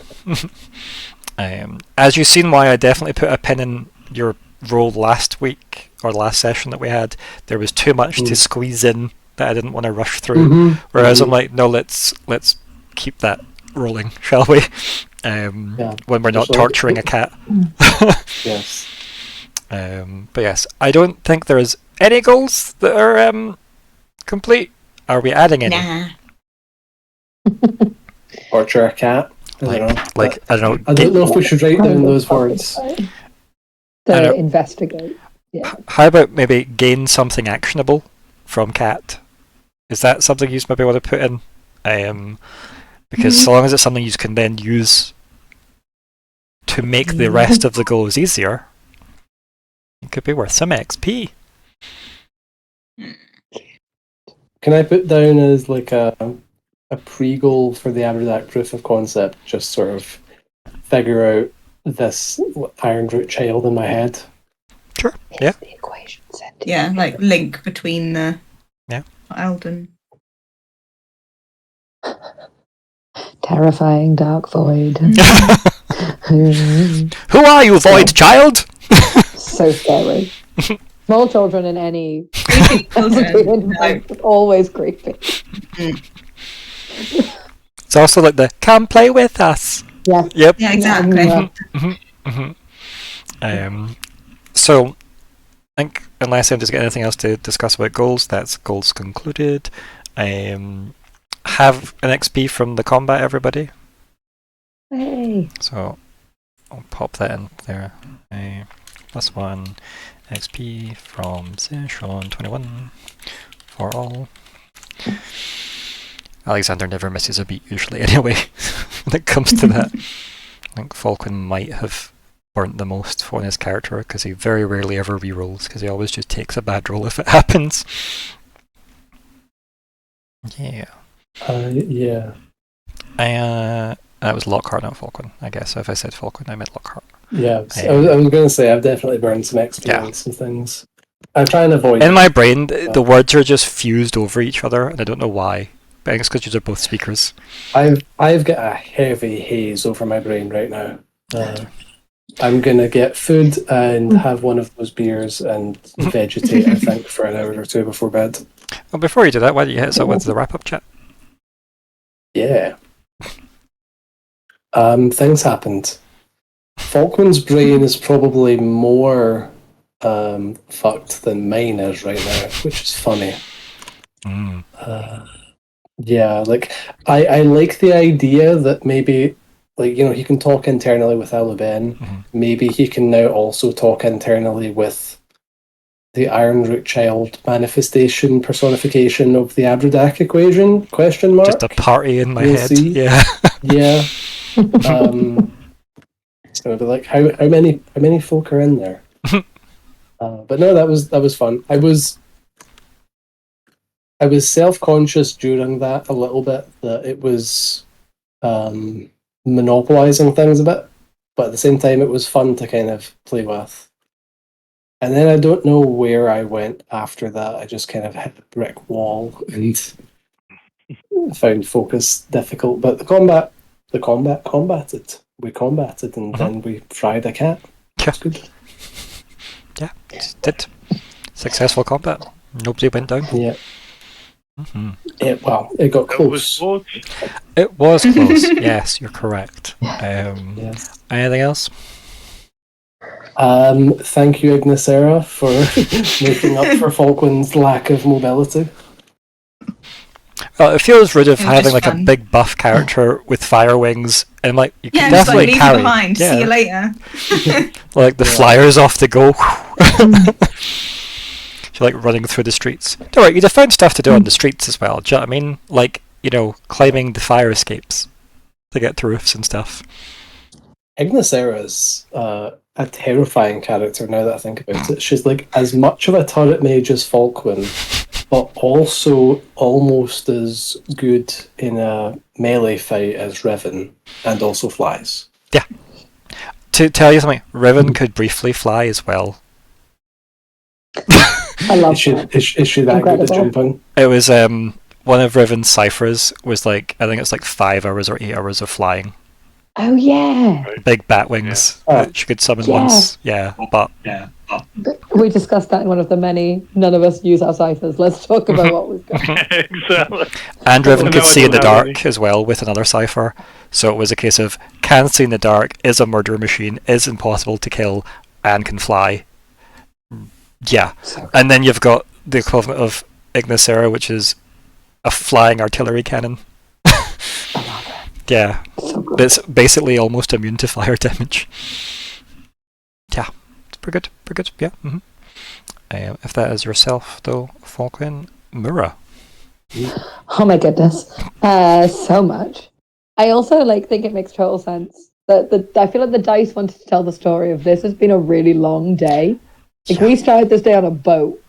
Mm-hmm. We were a boat. We've all been exposed to radiation that was eaten by Alu Ben.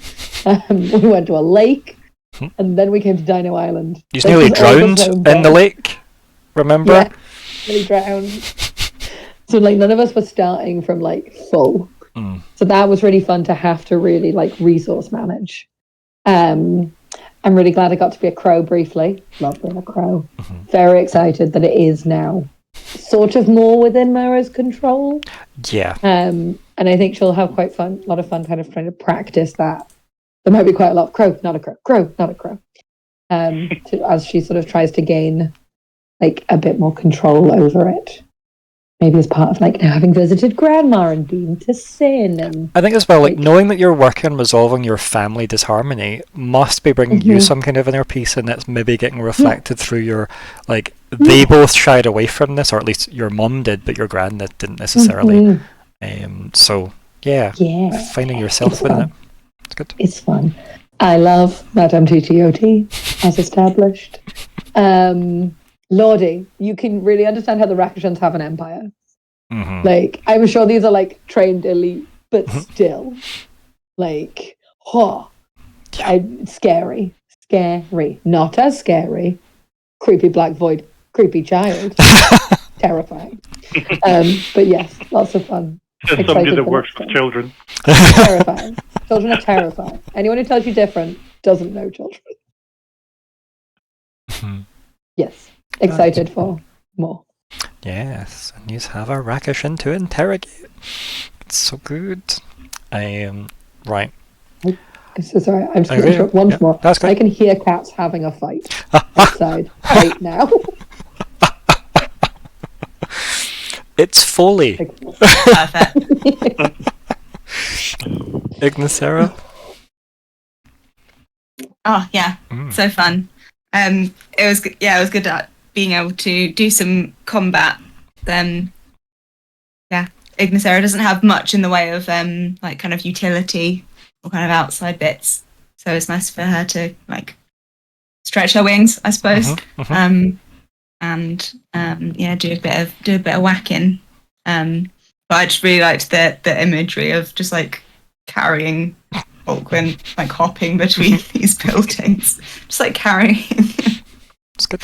This big kind of Valkyrie fire lady, Yeah. It was quite fun. And when you land a hit, you land a hit. Yeah. Yeah. She's not fast and these sorts of things, but she can whack. So, yeah. It's quite scary when you land a hit and these things go, oh, I had more of me attached to me a moment ago. Where did it go? Not anymore. And also being able to just tank that explosion as well. To give you a bit more context, that would have been 10 damage fully if you hadn't dodged. So, and obviously armor doesn't mitigate it unless you've got fire armor specifically, and you would have taken 1 damage from that, which is amazing. That would have brought Falkwin down to debilitated quite easily. Falkwin had a brief rest on the ground, not being able to move, and then mostly thinking good thoughts about recoveries. But luckily, he's all made your rolls to half the damage, so it's good. Yeah. Any other thoughts? Nori? My personal opinion about rolling again with XP is we shouldn't. See, if we hadn't have done it that time and I took a hit, I would have been... I honestly would have been that close to being re-rolling a character. I think my might was at 2, my speed was at 4, and my intellect was at 6. So 1 or 2 more hits, and Nori was going to be dead and buried on this. Thank you for doing that. I don't necessarily wouldn't do it. I feel like I don't want to buy out like natural ones, but letting someone else re-roll felt like a good use of it. Yeah. I was just waiting for that reaction. Yeah, I mean that would have been the next thing. If that had a hit as well, Nori would have been at least crawling back to wherever we were going. Fortunately, my recovery rolls worked quite well for me, but it's still, that was... We fought... What was the name of the elves? Oh, do you mean the... Farron. The Farron, yeah. Farron. I couldn't get Falkwin out of my head, and I'm like, nope, it's the other one. Yeah, that's what I had in my head as well. So the Farron, we fought the Farron, and we survived that ultimately felt quite easily for Nori, because he had his bow, he was using his bow at range. Okay, it took him 1 or 2 tries to hit, but that felt much, much tougher. He still survived maybe, 4 or 5 rounds of combat? Still survived it, but it still felt like a harder battle than it was against. I mean, you did fight 2, like, what looks like assassin cats on rooftops. Like, you did hop around. Like, it wasn't just like you squaring up to somebody. Job. Yeah, exactly. And you did it. And you could see through my cloak. You did it well. That's not fair. Yeah. Yeah, the mind games earlier on, as I said, the child, creepy child coming into... No, just... I will probably have a nightmare about that, or I'll do something, but it's one of those things. It's a bit like the dead dog all over again. Bloody hell. Yeah, poor Melon. Yeah. But yes. Yeah, another good session. Glad we finally got some more combat in. Yeah. Well, it felt appropriate, right? It was a nice way of like capitalizing on the GM intrusion you gave me from the last session, right? I was like, well, I like the idea of spotting a threat with that, right? Because it's not always you mess up, it's just something dramatic changes, right? Something interesting happens that you can then manipulate in. And I actually got to award XP from an intrusion as well. It's rare I get to do that. So it was nice to be able to do that and obviously not have you immediately buy it off. So it was good that you took the disarming, and also it felt like a gift from the gods. The gods be like, no, get rid of the sword. The dagger is where you you're so much better with that dagger. No, wouldn't it? I should have rolled both just to see if the sword would eventually have hit. Just immediate intrusions all the time. That sword just going... Yeah, it's got bad luck attached to it, yeah. It's like they put through like a cleansing ritual, get the bad spirits away. I'm going to have to give that into Alabama, see if she can do something with that once I get my bow back. Yeah. But yes. XP award, who's given it to?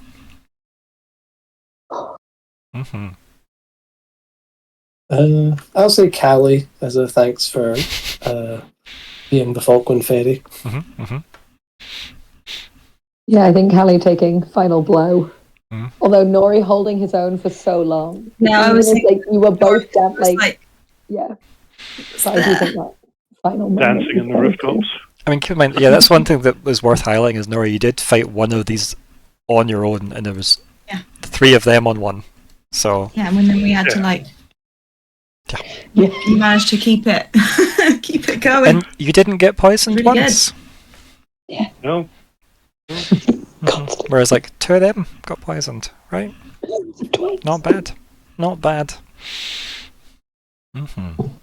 So I was going to say Falkwin again for the mind games.